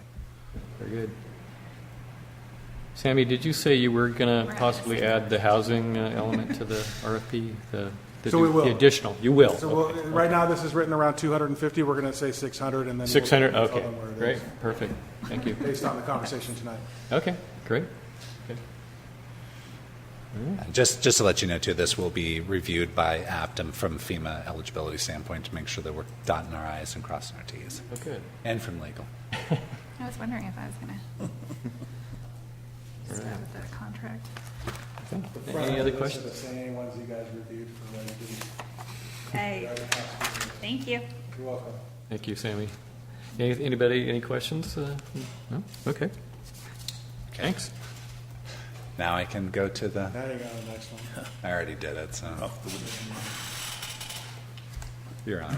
Okay. So that cost curve right there is Waterworks Engineers spending on this project to date. Right now, we have about 6 full-time equivalents working on this project, doing all the things that we've talked about during the meeting tonight. When we were hired here in March, we had a scope of work that we proposed to do, and the discussion was we're going to have to be flexible and be reactive to the situation, and we've modified our scope of work to react to the needs of the district. Our current burn rate right now is about $150,000 a month. At that burn rate, our current contract will run out in September, at the end of September. So we're asking for an extension of that contract to carry through the timeframes that we're talking about, completing the testing of all the standing structures, the installation of replacement service laterals by the contractor that we're putting the RFP out for, and so forth. This would carry us through another 6 months from now. 6 months from September, sorry, this would take us through March or April of next year. So we're asking for a $1 million extension to our current $1 million contract to allow us to continue to provide the services we're providing. If you recall, at the time that we proposed on this project, there were 3 proposers. Our proposal was for $1 million. The second low pricing on the proposals was $3 million, and the third was $6-point-something million. So we're still well within the competitive range of the original RFP with this ask, and it allows us to continue to support the district in what we're doing through the recovery process. Happy to answer questions or providing additional details. And it's reimbursable cost with the share. Yes. So, Sammy, you see the workload just staying pretty steady is what you're saying, right? Yeah, the focus will always shift, as we get done with one part and work on another part.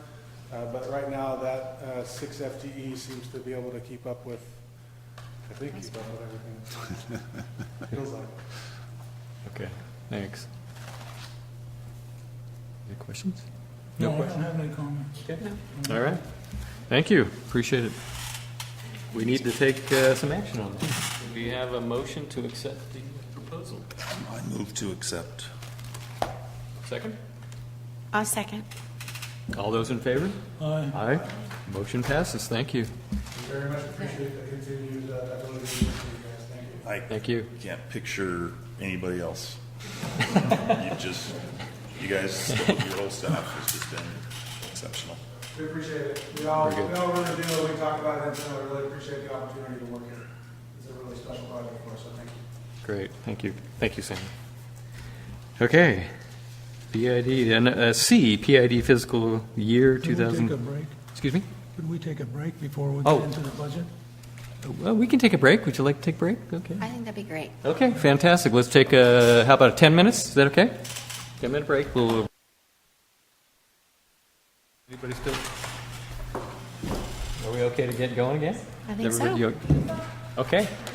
Let's re-adjourn here. Okay. There's somebody just threw. Oh, is there? Oh, I'm sorry. Sure, the I toilet don't think it's a flush. board member. As far as what you were saying. I mean, Yeah. Okay.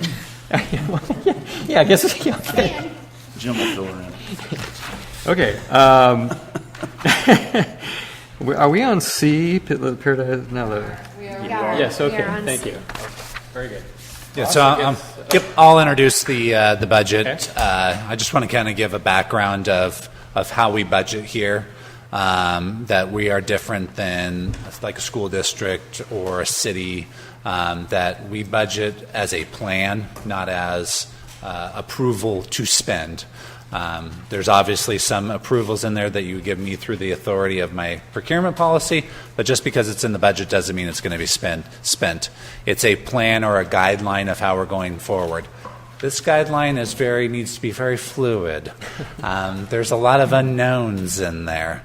The one thing with the disaster that's created is it's cut our revenue way down, but our expenses actually have to stay the same, or even the workflow is even more than was before the fire. So there's a lot of expenses that still need to be there, even though we don't have the revenue to spend or to earn. So this is a very fluid budget. It's going to change on a monthly basis based on information that we receive from one agency to the next, or how Sammy's contract goes to go out and do replacement of service lines. We have to be able to ebb and flow with that.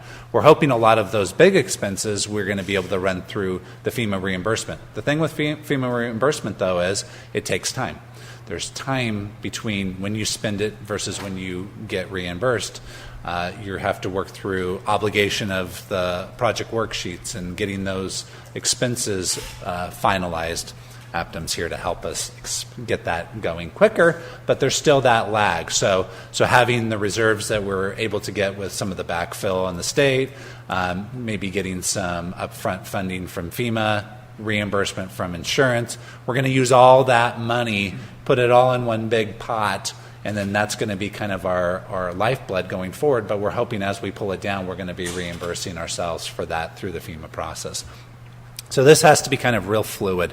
Ross has done a great job of putting the budget together, looking at all the variables, looking at some expenses, projecting, obviously. We always project conservatively on expenses, which means we project high, and we always project conservatively on revenue, which we always project low.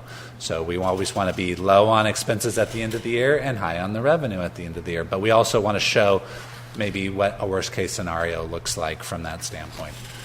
This will be something that if there's big changes to this, we'll bring it back to the board for amendments and adoption to those amendments.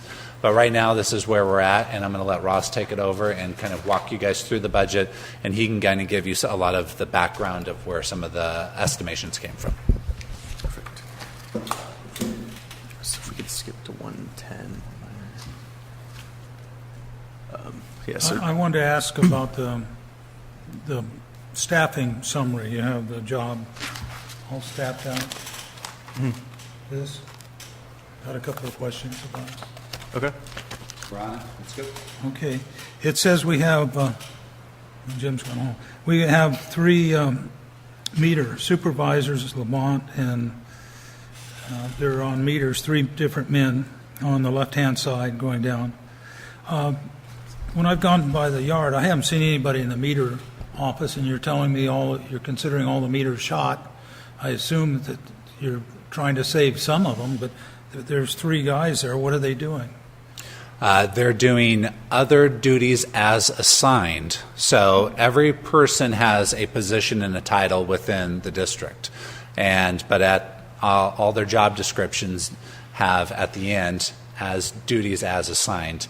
So right now there is a lot of people doing things that are in their job description, but maybe not what they would normally do on a day-to-day basis. So a lot of the people that are in the meter shop are actually out doing backflow assemblies, testing backflows, doing customer service calls, looking for leaks. If need be, they're on a pipe crew repairing leaks.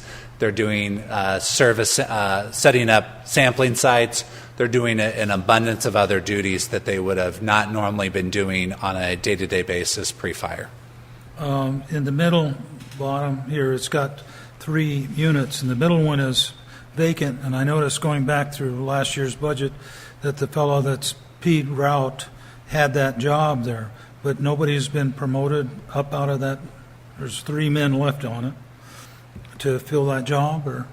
Right now, we feel like 2 crew leaders is substantial for what we're trying to accomplish within the district.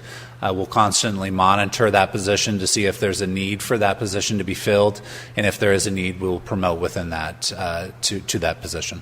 Okay, and the last one is a bone of contention for me, of course. That's the Lake Patrol.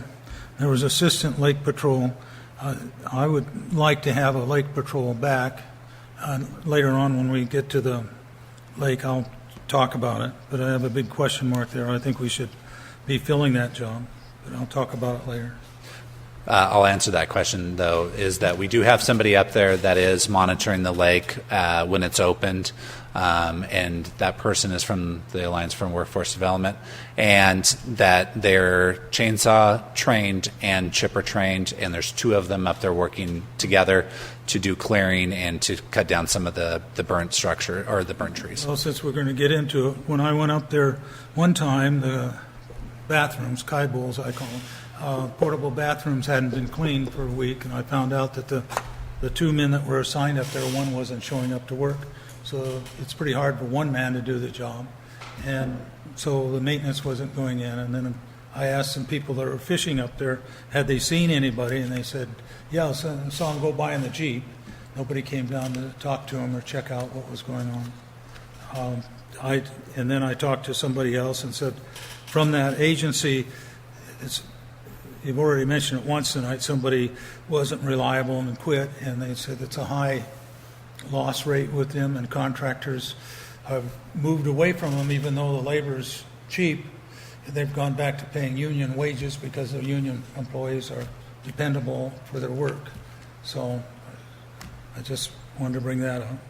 I'll say that we've been extremely satisfied with the employees that have been sent up, with their work ethic and what they've done for us. The labor is a grant-funded labor, and it's been a lifesaver for the district. So I really appreciate all that they've done for the district. And I think it's the intention of the program, to be honest with you. Alliance for Workforce Development is able to bring people in who've been displaced. Like we had so many members of our community through the fire. And so some of those folks may have tied in with Alliance for Workforce Development for a temporary basis because they were waiting to find permanent employment through their normal trade. And so I think when you go into it with that understanding, then when you see someone get a more higher paying wage in a field that they are really trained to and want to have a desire to work in, that's a win. That's a win for our community, and it's a win for that person. So I think if there's issues specifically related to who's assigned, then that's Kevin's role to deal with Alliance on that. One of the things I was talking to the man that was up there the other day was about security for the lake and so forth. Right. And basically, he was sitting in the office, but I just don't see anybody checking or being around. And we need somebody that's attuned to fishing and to doing the chainsaw work and other things, because it is for the district, it's a big public relations thing for the community, and we have people that come from all over the North Valley state to fish there. It isn't just for Paradise and Magalia. So, at any rate, I think we need to do a better job. Any other questions on the staffing summary? No, I don't have any. So jumping to the next page here, this is just before we jump into the details, just wanted to provide kind of a high-level overview of what we're looking at, revenue and expense-wise compared to last year. If you look at the kind of the bottom number of total revenues, $3.4 million compared to about $6.5 million last year, we're looking at a total operating loss of about $3 million. That is basically compensated by the state backfill funding, some of these other avenues we're looking at, FEMA reimbursements, insurance proceeds, and the community disaster loan through FEMA. So when you get down to the very bottom number of our ending cash balance compared to last year, we actually end up at about $6.5 million above what we were at last year with all those additional revenue sources, which we'll go through in a little greater detail, but just wanted to kind of provide that background as we go through it. The same information is presented on the next page. This just compares it to pre-fire budget last year and last year's post-fire budget, just as a little bit of a reference to what we were looking at last year. All right, so this kind of graphically depicts that loss in revenue that we're looking at, about $3 million. The big item here that's going to save us from that loss in revenue is that state backfill funding, about $7 million. We're looking at possibly getting that by the end of the month, I think is the current estimate. So we'll have all that money up front that's basically backfilling our operating revenue. So that's a kind of a big... Can we ask for year 3 right away? I don't think so. Just Impressive year, too.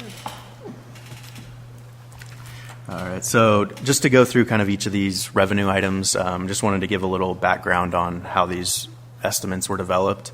For the water service revenue, that $2.295 million, that's basically starting with our current customer base. We have about 8,800 customers that have remained with the district.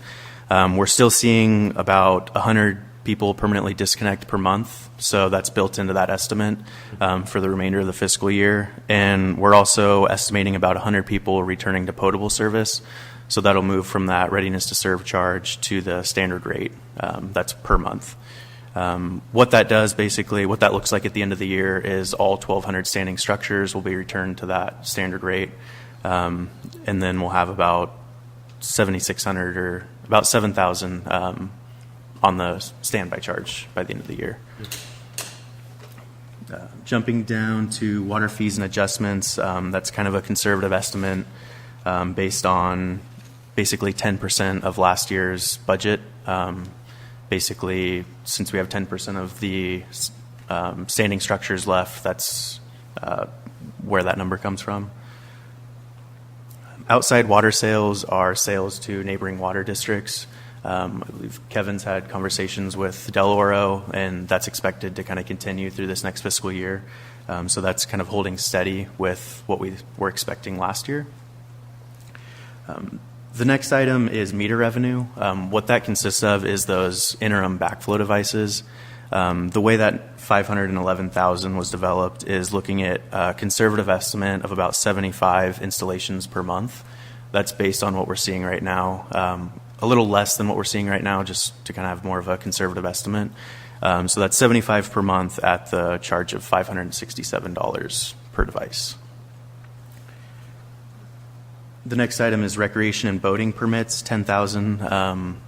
Since we're planning on transitioning that to the Parks and Recreation District, currently planned somewhere around January, basically just taking half of what we were looking at last year. This is where I'd like to talk about this.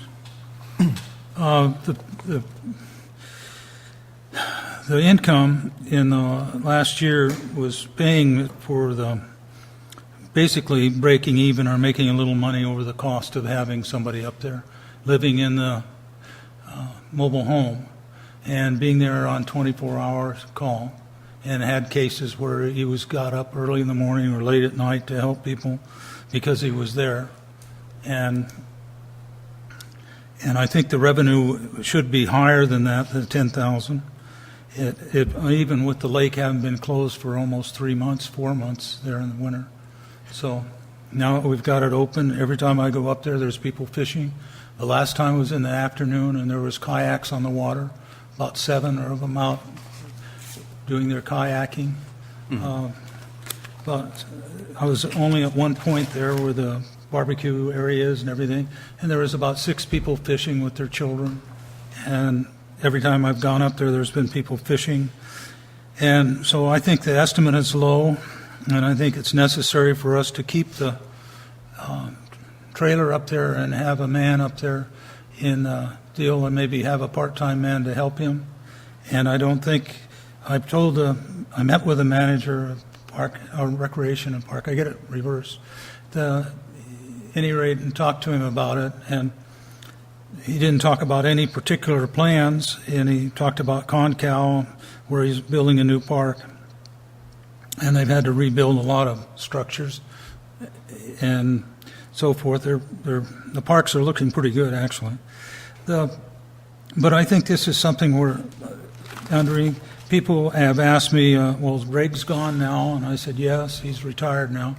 And they want to know who's going to be around to talk to him about fishing and other activities. And then Greg was a big part of Children's Fishing Day, which we had in the spring, but we're talking earlier this year, we were talking about having it in the fall. And that's where the lake man comes in too. He meets the fish. When the fish come up to be released, he's there. And he worked very hard on getting things for the Kids Fishing Day, prizes and all that. And worked with the volunteers from PID to help put on that. And we have like 400, 500 people up there for that one day with the children. And on both sides of the lake, depending on the weather, of course. So I'd like to see on this budget that we would raise it to almost what the income was in 16 and 17, because 17 and 18, part of that, the lake was closed because of the fire. Closer to 30,000 income estimate for the lake. And with the understanding that the revenue from the permits and everything should match that. And we would do a good job of community service and also have security at the lake and have people be safer up there, because we do have a rescue boat and a little triangle or vertical side. There is, inside that is a gas engine boat. That's the only one permitted on the lake, but it has been used for rescues. And somebody would be aware of it and know how to operate it and how to would get along with the public. And it's a unique job for the district. I don't know, in figuring the cost of it, did you include the upkeep, or what did you include for the mobile home? I don't know if he paid rent on it or it was just part of his income. Yeah, so this current projection basically assumes that transition of the facilities over to Parks and Rec. So that 10,000 basically assumes that transition in January with those See, costs associated I with it. talked to Dan at Parks and Rec, and I said, I am willing to compromise very easily. You run all the rec part of it. We run the security and the fishing operation and so forth that we've been doing for years. And there was a mobile home there before the one that exists. This goes back, as far as I could talk to Greg and others, about 25, 30 years that there's been housing there for an employee to be at the lake. Could we put an asterisk or something on that and just? How about we, I think, yeah, and how about we, if we would like, there is the lake house is on the agenda. Right. But if the board is interested in keeping the recreation at inside PID, then I think it needs to be agendized, and then we need to have a final decision so the Parks and Rec is not driven down a path that you guys aren't going to agree with. I want to make a comment. We as board members should not be going and talking to other officials who we are potentially working a memorandum of understanding with. That is absolutely out of our purview, Bill. Been doing it for years. I'm not going to change. Well, you might be, but it's absolutely wrong. I told Kevin I was going to do it beforehand. In the past, I haven't even. I'm done just that. telling you right here publicly, I'm making the I know you statement. don't agree with me, but I disagree with you, and it makes me informed much better than I would be otherwise. Well, it's not the way a board member should be enacting business. Okay. So at this point, we'll leave the budget, if it's okay with the board, the same. If the board on the agenda item agrees to keep recreation within PID, we'll make a budget adjustment. Thank you. Perfect.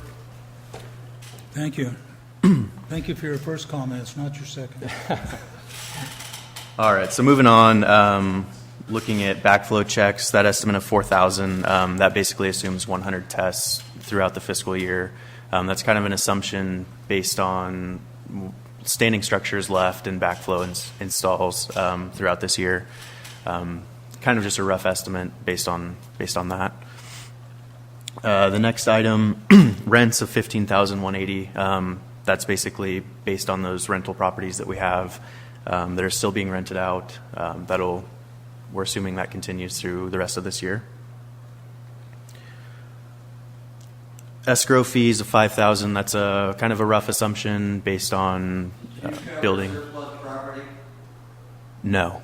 There's a huge jump there. Can you explain that? I don't think he was there yet. 270, yeah, it goes up a little bit. From last year. Revenue from surplus property. Are we going to sell surplus property for $273,000 or something? Oh, 273 for surplus property. I don't even know if that was in there. I'd have to look and see what went into that account as what we sold off for surplus property on that. I can bring that back. Yeah. From an actual standpoint.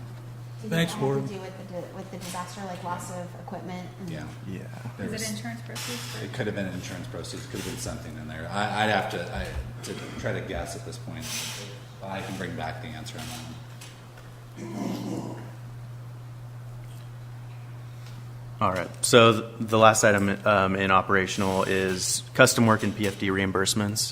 This is kind of a two-parter here. The big part of this is the PFD reimbursements.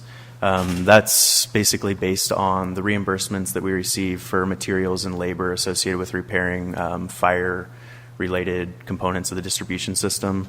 We're estimating about $150,000 in those costs that would then be reimbursed through the town. The second part of that is about $23,000 in fire flow testing. That is assuming about 15 fire flow tests per month based on what we're seeing currently at that rate of $132 per test. That brings us down to our special revenue fund. Taxes we're estimating to receive about the same as last year. Not really any change there. So we're estimating $270,000 in tax revenue. Interest revenue of $60,000. You'll see that's a pretty big jump from last year. That's based on the revenue that we're receiving from the state, since that's going to be received up front There'll be quite a bit more interest revenue associated with that that we'll have in savings.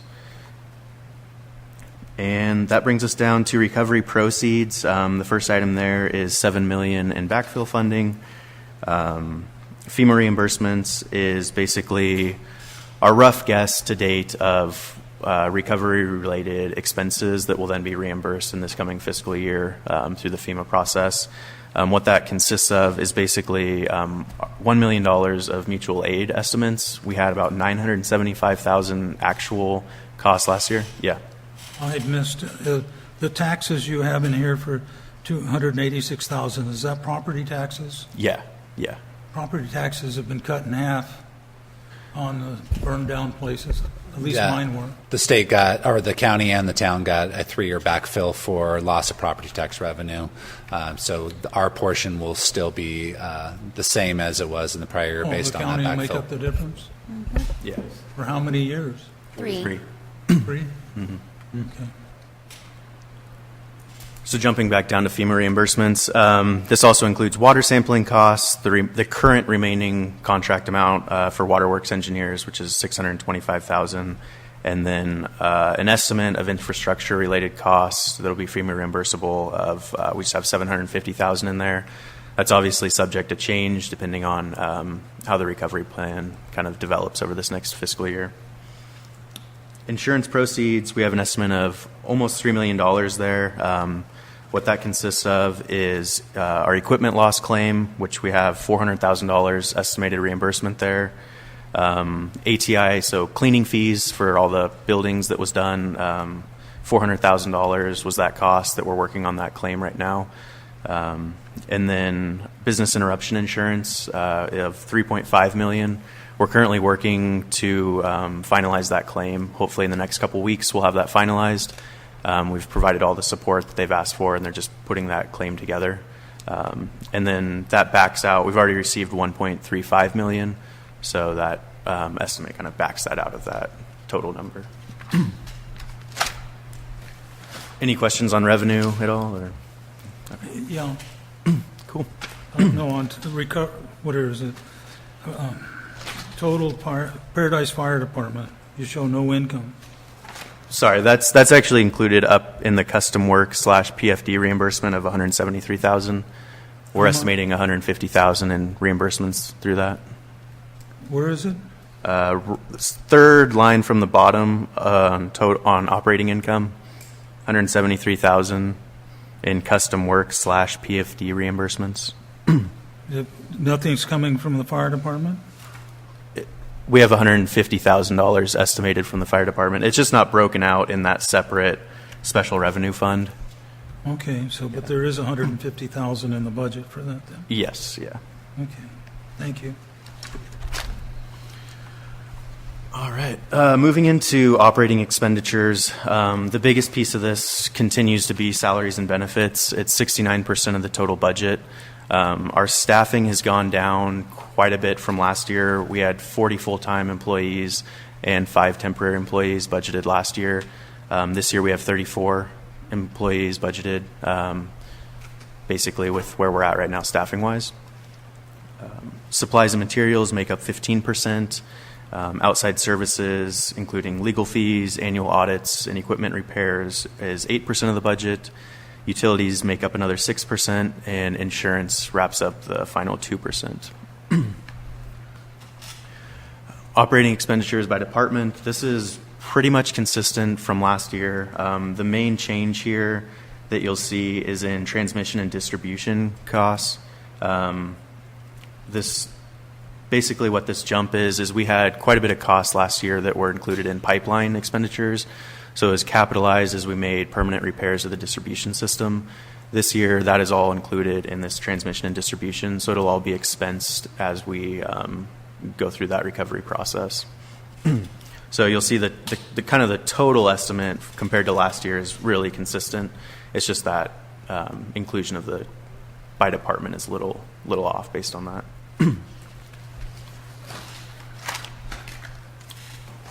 Same thing here, operational by category, really very consistent to last year.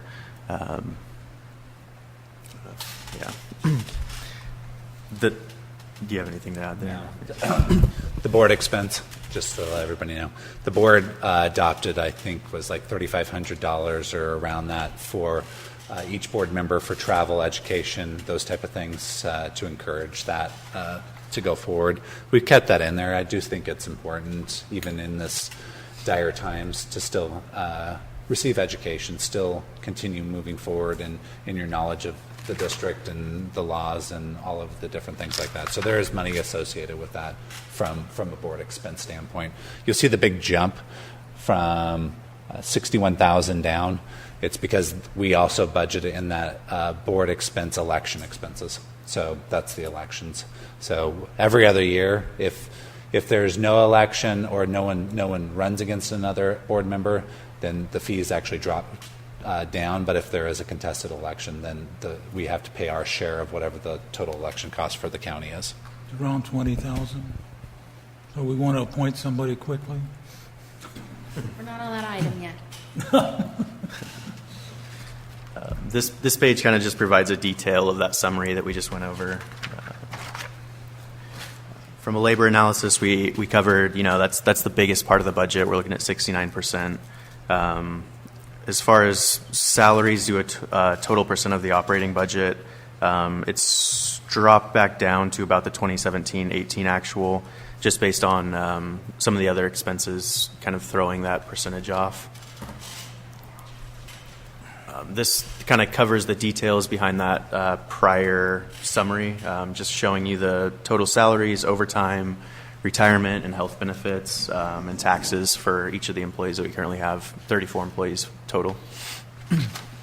I have one comment on this chart. Yeah. It says customer service. I wasn't paying it. We're lowering it by $126,000 from the previous year, but I put down poor service. And because I constantly have somebody calling and complaining about can't get through to the office and the hours have changed and all of that.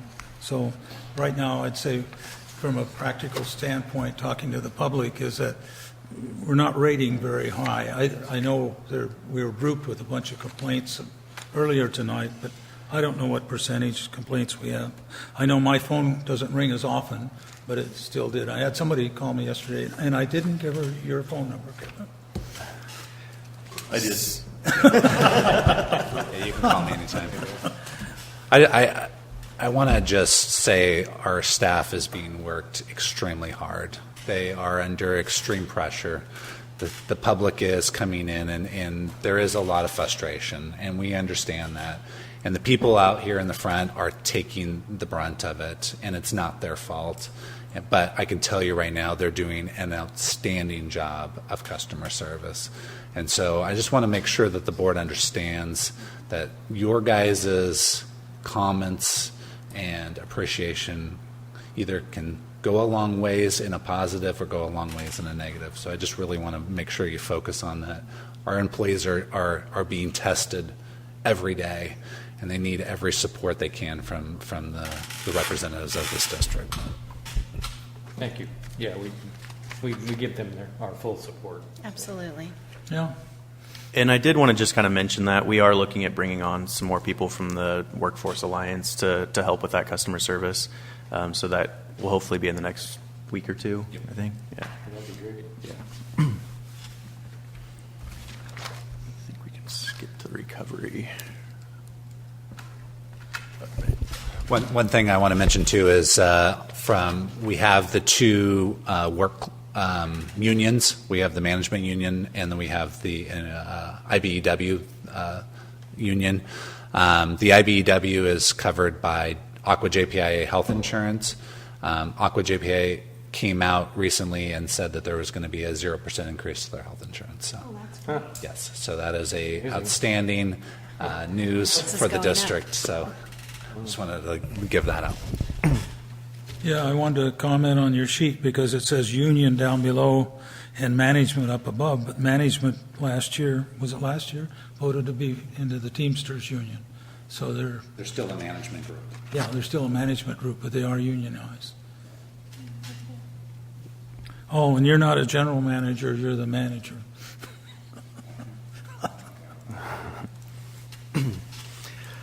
So recovery-related expenditures, this is kind of hard to project, just kind of based on the dynamic nature of our recovery plan and some uncertainties there. So this is kind of just a rough estimate. The supplies and services estimate of $750,000. It's kind of just based on last year's. That'll obviously change as we go along in the recovery process. So I would expect some changes there as we go along. Professional services engineering, we covered that earlier. That's the remaining contract for the waterworks engineers of $625,000.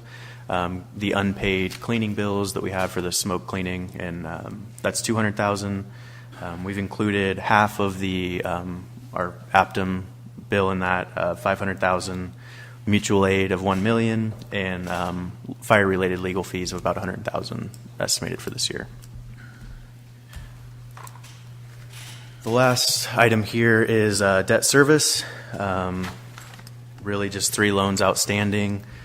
There's nothing in there for the iBank debt service projections since those were pushed off for 5 years.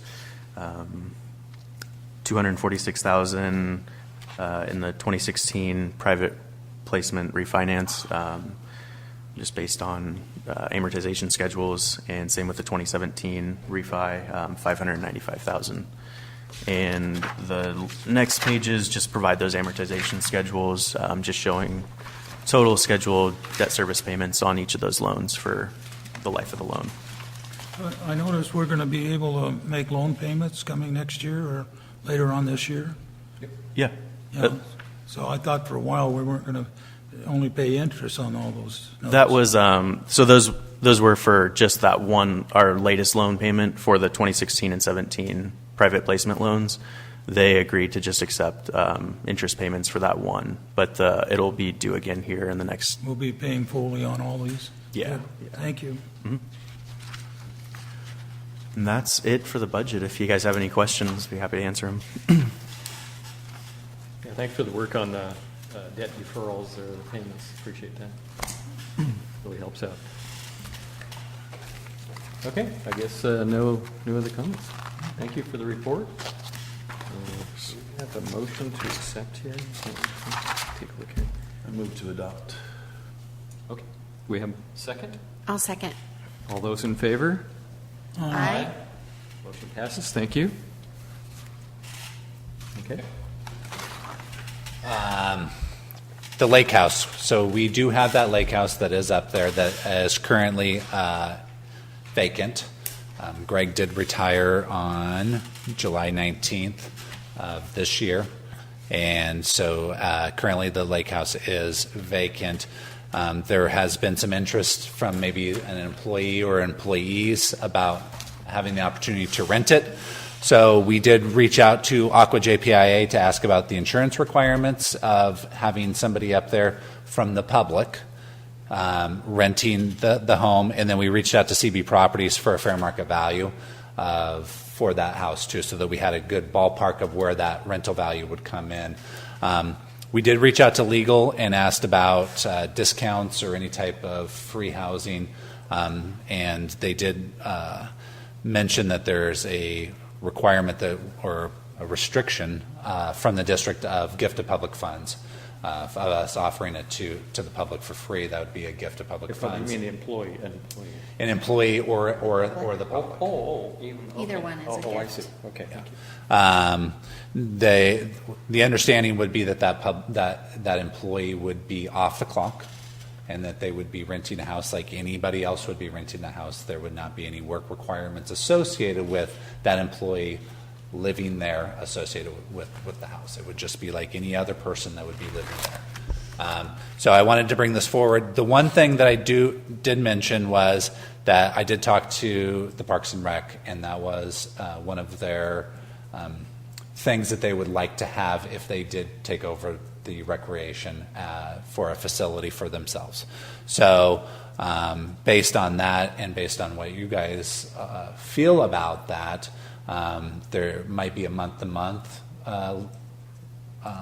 understanding or agreement, so that if the Parks and Rec did take it over, that there could be an opportunity to have that available to them, or that could be taken off the table if it was something that you wanted to take off the table, and then we would just come with the MOU with without that house associated with the MOU for them.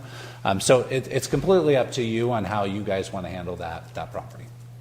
So I had some questions on item C, the requirement for the renter's policy for $1 million. So I did a little checking. So $1 million, the only way for a renter to get $1 million, most insurance companies don't even offer $1 million for a renter's policy. Right. So the only way to get that to that threshold would be to have two policies. They'd have to have an umbrella policy and a renter's policy up to $500,000. Yeah. And so I inquired as to what would the cost estimate be, and so that would be between $300 and $500 a month for the renter $300 to $500 a year for the renter. And so I asked, what's a standard policy run for a renter? Because it's been since I was in college that I had a rental policy. And so it's about $100,000 per year for an apartment on average. $100,000 for an apartment is a basic policy value, which is about $200 a year. And for a standard home, which I assumed this modular would probably meet that requirement. Yeah, I think it would be. Most insurance companies would write to up a $300,000 policy, and then a larger home would be up to a $500,000 policy. So, and I know that I guess it would be considered commercial, because commercial properties, the industry standard is $1 million. So I guess I had questions as to, are we considering this modular to be commercial? Because if that's the case, then that would make sense to me, but if it's not, then I think... We reached out to Aqua and gave them the specs and then the location, and then we asked them to spec it as a residential.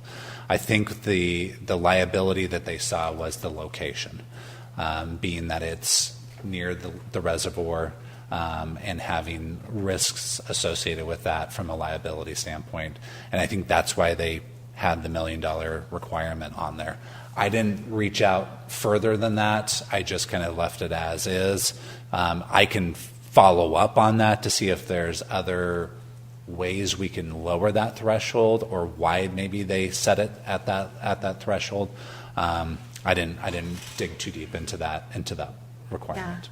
I was surprised. I think $1 million is a high threshold. Yeah. For a place we would potentially be asking for $1,300 a month. Right. I agree, and I can reach further into the requirements and see why there were. I talked to Kevin about this a lot.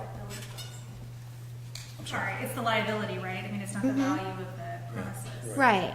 I think if we're going to require it, my personal opinion is that we need to be realistic about what we're going to ask for rent. I think there's a lot of other things that go into this. I talked to Kevin a lot about this because we have some employees that are looking for housing. Mm-hmm. They're struggling just like everybody else. But the deeper you get into this, you get into just the simple point that $1,300 is possibly too much for some of our employees for this situation. Then put the insurance on top of it. And then you just look at the big picture of, if it does go to Paradise Park and Rec, they're only going to be there for about 3 months. And then they're out. Paradise Park and Rec will take it over. It almost seems to me the more you get into it with all the baggage that comes with it, it's just a non-issue. How's it insured? How do we insure it now? We insure it through our blanket policy, and it's a scheduled asset on our property list. So we have liability insurance right now because of the district's policy. We have liability insurance through the district policy, Okay. Correct.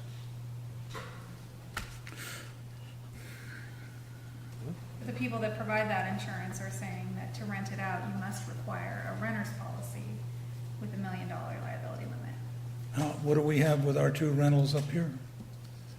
I'm not sure. I think that there's standard rental policies. For the business, I'm sure it's higher as a business complex. That's the $1 million. Yeah, and with the residential, I'm sure it's a standard residential policy.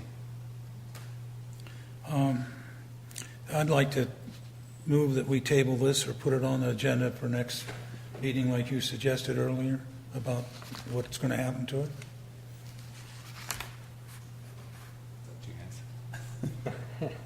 What do you think, Dan?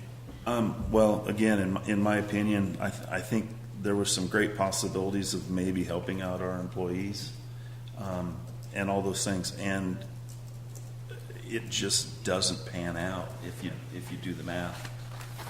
My opinion would be to drop it, disregard it. I don't know what you want to call Leave it. it vacant until Yeah, the leave it decision's vacant made until about the final decision is made about the facility. It could be useful for Paradise Rec, possibly. Well, they have intent. Okay. They want it to be part of the Oh, package. if okay, they well take then, it.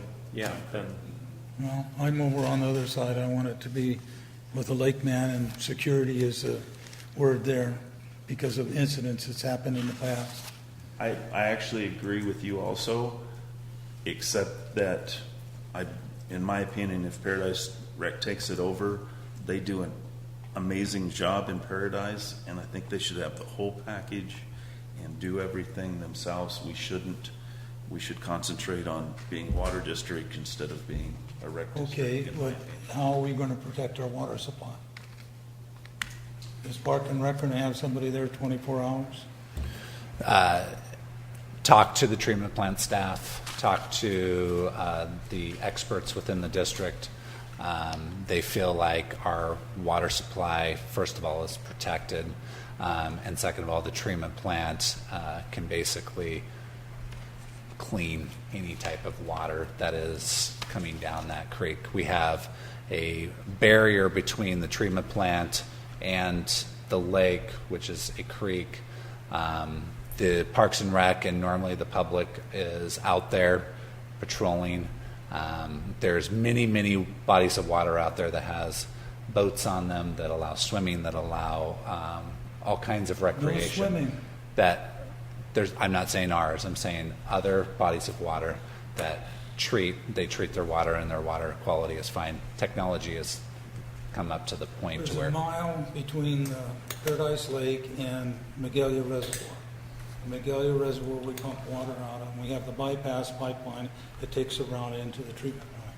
But there's a mile in between, and we've had the lake patrolman finding homeless in that mile. And I don't know where Park and Rec comes in on the Magalia Reservoir, and we've had homeless more around Magalia than up there. But it's a problem. We've had them up there too, and the lake patrolman took care of it, and we had a minimized problem. I've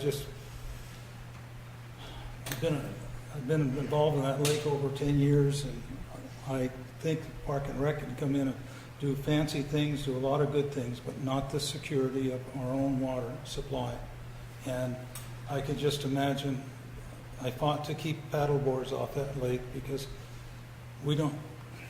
they say, oh yeah, it'll be at the water treatment plant. That's a mile away in a stream where hardly anybody's in there. I'd like to put a trail in there and stuff, but I think we're making a mistake. One accident, one thing. So, in regards to item D, I move to leave the residence vacant. So we have okay.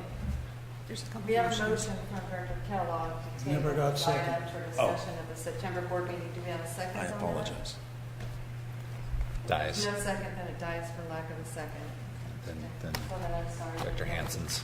I move to leave the Paradise Lake residence vacant until a decision is made. we have a second on that? I second that. Okay, we have a second. All those in favor? Aye. No, Okay, motion passes Yes, 3 to 1. Thank you, Bill. Okay. Next item. Director vacancy, Division 5. Director Prevost has submitted his resignation as of August 15th, effective immediately. So effective immediately, the director seat is vacant. And Georgianne, do you want to give him the briefing on how we handle this? So just as the memo states, we have 15 days to notify the county elections official of the vacancy. And then the remaining board members can fill the vacancy by appointment or by calling an election within 60 days of the vacancy. And if no action is taken for a period of 60 days immediately subsequent to a vacancy, the Board of Supervisors can appoint, they have the authority to fill the vacancy by appointment. You can also call for an election to fill the vacancy in lieu of appointment. And that obligation to call an election becomes mandatory if the seat remains vacant for 90 days. And if the vacancy is filled by appointment, the person appointed would essentially fill the position for the remainder of the Director Pillow's term. December 2020. Correct. So there would be a general election in November 2020, and then if the person so choose to file their declaration of candidacy, they can be considered to be elected or appointed. So I would move to advertise the vacancy for the possibility of director employment. I'll second. All those in favor? Bill, do you hear that? It's a roll call, right? Aye. Okay. Roll call. Sorry. Is it a roll call? Oh, no, not this one. No? Next one. Next. Oh, next one, okay. Sorry. I'm Sorry, I ahead. blew Okay. it. Motion Checked it off. Passed. So this is a resolution of appreciation for all of the individuals that have helped us through the disaster to date. Our thought is to create a resolution and then have the list of them, but then at the end to create the resolution so that each individual organization is included in that resolution, and then we're looking to frame it and send it to them to show the appreciation of the board for all of the support that they've given to us. There's ones that have given us mutual aid, the Alliance for Workforce Development for giving us staffing. There's Convoy of Hope, Crystal Geyser, who's given us water, Culligan Water. There's Mesa Water District. And then there's another one that's given us vehicles, which is the other one that Well, Mesa Water District was the vehicle. donated valve truck and So just a lot. Team Rubicon helped with the survey. That survey has been a huge value to everybody within this area. Trader Joe's. What Trader Joe's got? they through Convoy of Hope, they provided bottled water. And then Websoft Developers actually is the one who does our GIS. We've hired them actually currently with Sammy's contract, but before that they came in and donated their whole software to us for free and uploaded all of our GIS information to them and took over our GIS with no cost. So they were there right at the very beginning. And then Primo Water installed the fill station with the water pump. So those were donated fill stations. Yeah. I'm really happy to see the resolution. It was something we had talked about at a previous board meeting, so I'm really happy that we're recognizing people. Yes. And hopefully we continue to recognize them. Who was the company that provided us the offices down in Chico? That was VistaNet, but we paid for those. Oh, we did? Oh, I thought, okay, I'm sorry. I thought we were getting that. Okay. Yeah, All right. It's donated 1 month at a time. Okay. Thank you. All right. So I guess any discussion on that? No?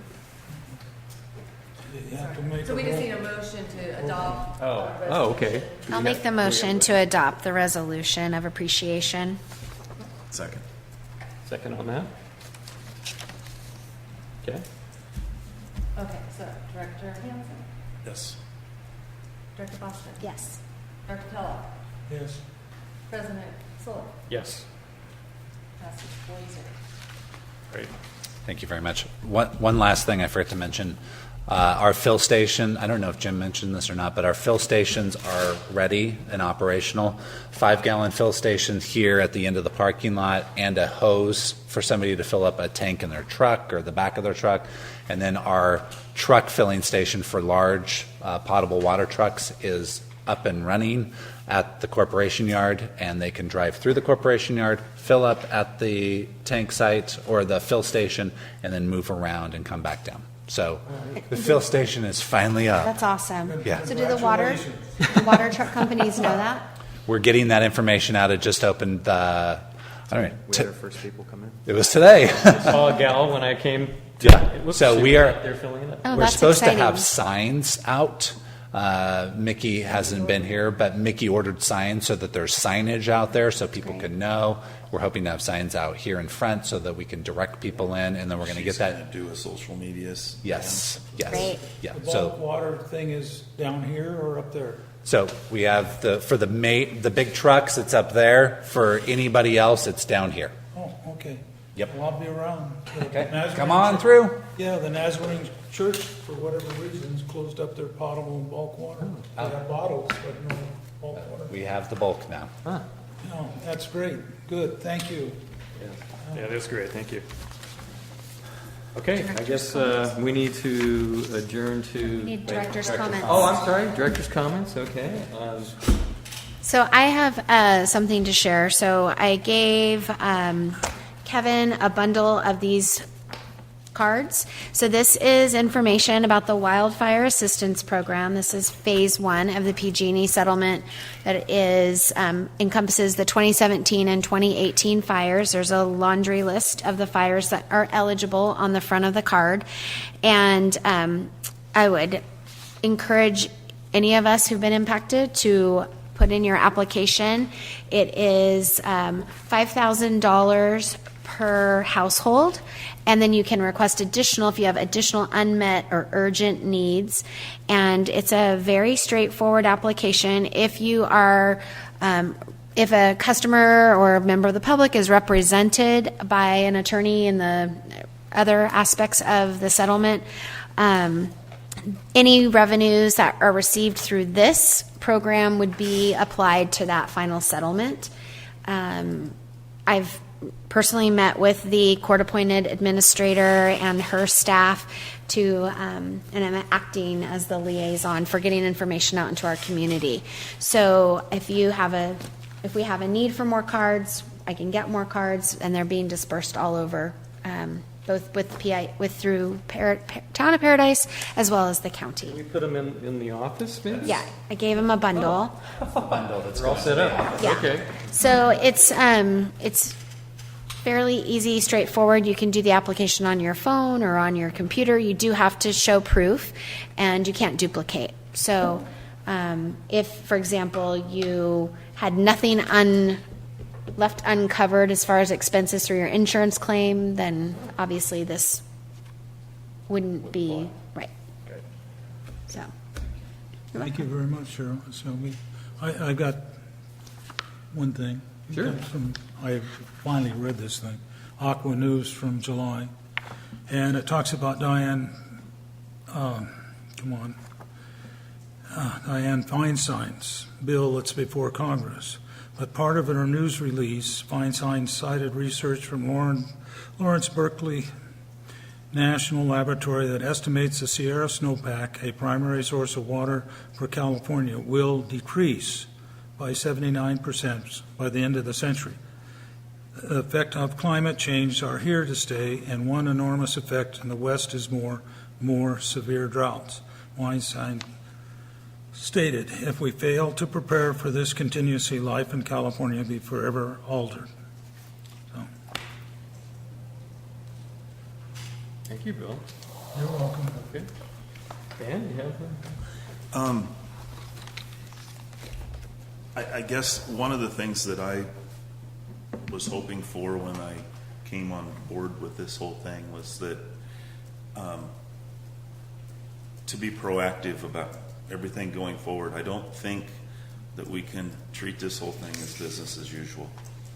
And I think that we have to keep looking forward, and selling water to me is the same, whether it's through a meter or through a pipe or down a creek. I couldn't believe how you can sell water. It's incredible. You can run it down a creek and sell it to a guy in LA. It just baffles me. But I think that not looking to those avenues because it wasn't feasible before would be a mistake on our part. And I just want to keep looking forward to those avenues, because if we try to just rely on selling water through a meter, we'll be done quickly. And I'm kind of getting used to this chair. Thank you, Dan. And I just want to say thanks to Bob Prevost, who served on the board, volunteered basically. And I hope we get some other volunteers. If anybody's watching out there, we certainly could use the help. So thank you. And if you know anyone out there in the community, let them know. It'd be great. So you have to be from that part of the division, and that's the tough part. That's actually the toughest division over history that it's harder to get people from. So there's actually not that many compared to the other divisions. All right. Well, thank you. And with that, we'll go ahead and adjourn to a closed session. And do I need to announce the whole closed session? Thanks for coming. Yes. Yeah, thank you, folks. Yeah, I can't believe this. It's 9:20, and we've got an hour left. You know? Okay, we're going to closed session. Conference with legal counsel, anticipated litigation, initiation of litigation pursuant.